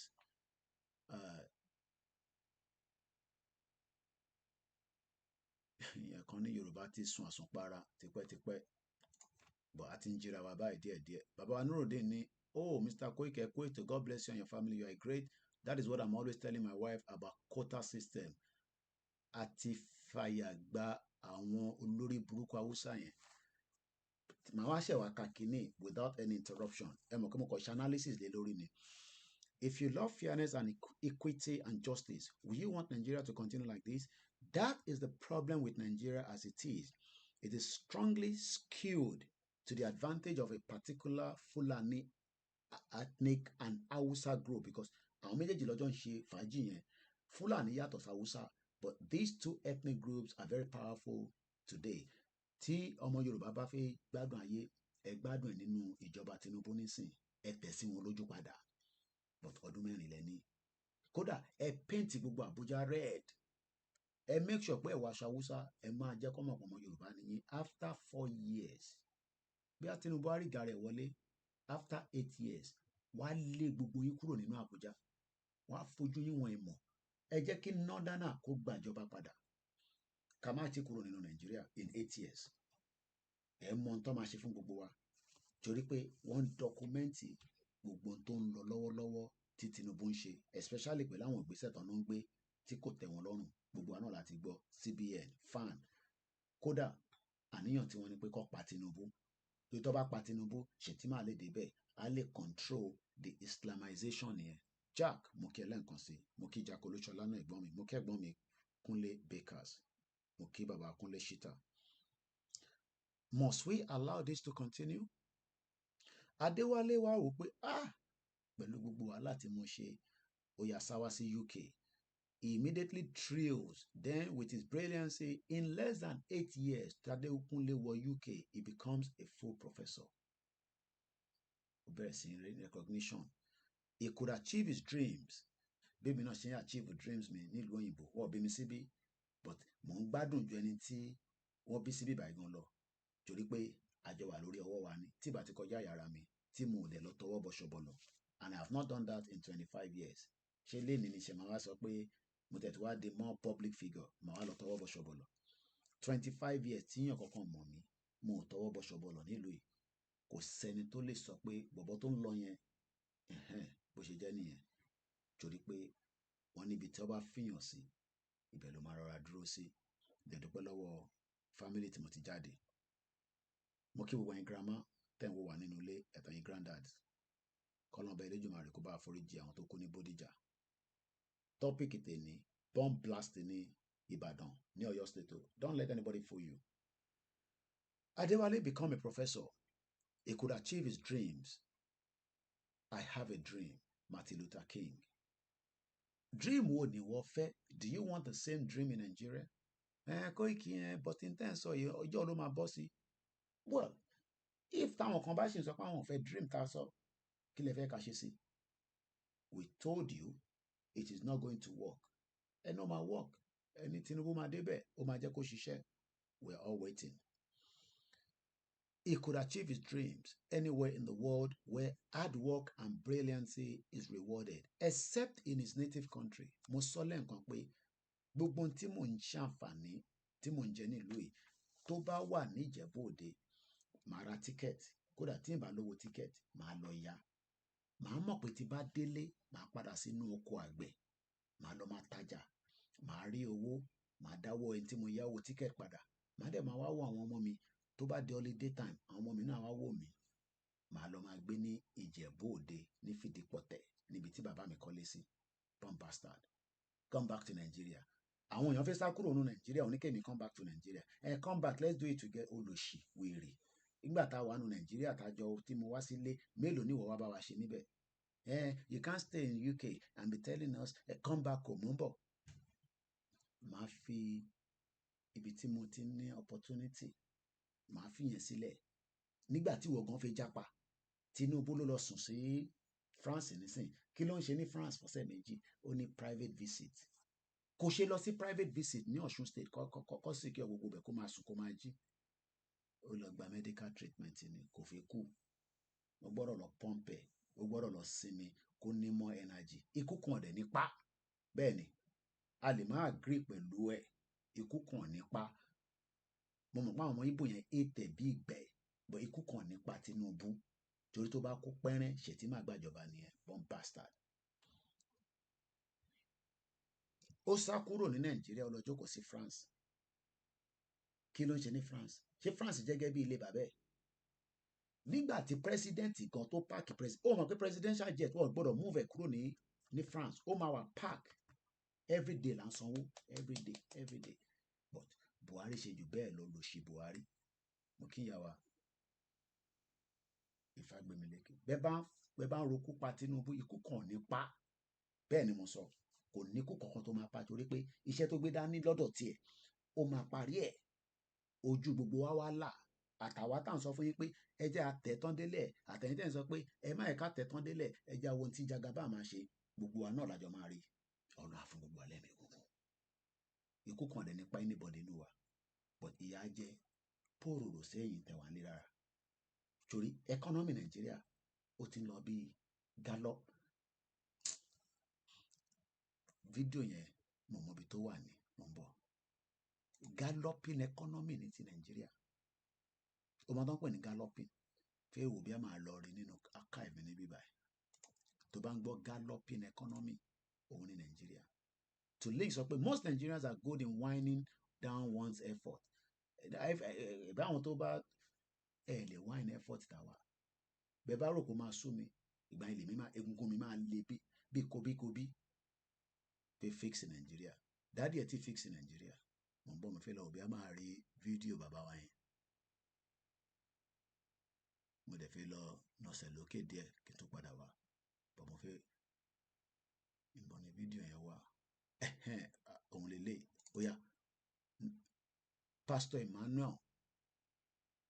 No, bàbá wa Adépọ̀jù lélẹ̀. Tí bá pílẹ̀ níbí báyìí.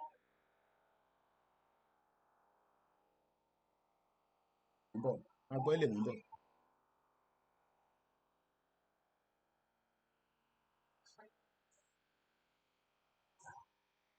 Bọ̀, àwọn tó wà lórí software ilé láǹfààní àti rí fídíò yẹn. So let me ẹ jẹ́ kí n capture ẹ̀ wá sí ẹ jẹ́ n capture fídíò yẹn wá. So màá kọ́ adjust Nigeria ni wọ́n sọ pé ó fẹ́ build Nigeria. Ó kàwé, ó fẹ́ build Nigeria, ọmọ Yorùbá.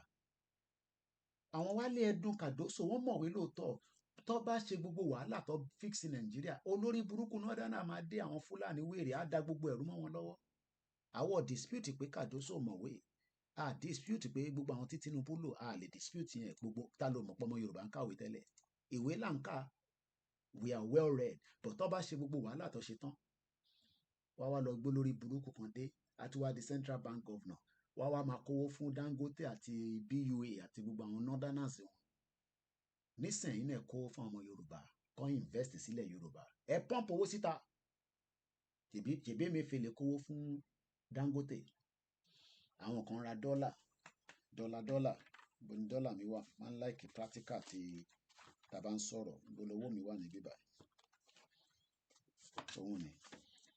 Wọ́n kó dọ́là, wọ́n ń ta dọ́là fún Dangote less than èyí tó yẹ kí àwa rà. Tájọ tó yẹ kí gbogbo àjọ máa rà. Dangote was buying dollar from the central bank. Bí ìgbà tó yẹ pé wọ́n fún ní for free. Ẹ wá ní kò ní lówó lọ́wọ́.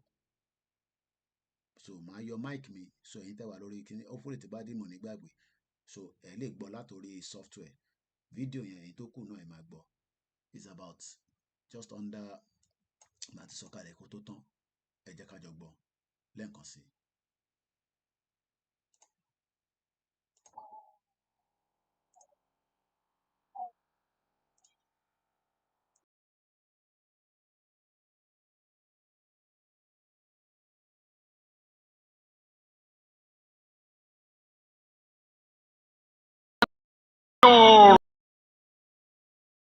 The sun, and he was called the son of righteousness. And the sun set all of a sudden. And God told me, if the son of righteousness come down in Nigeria,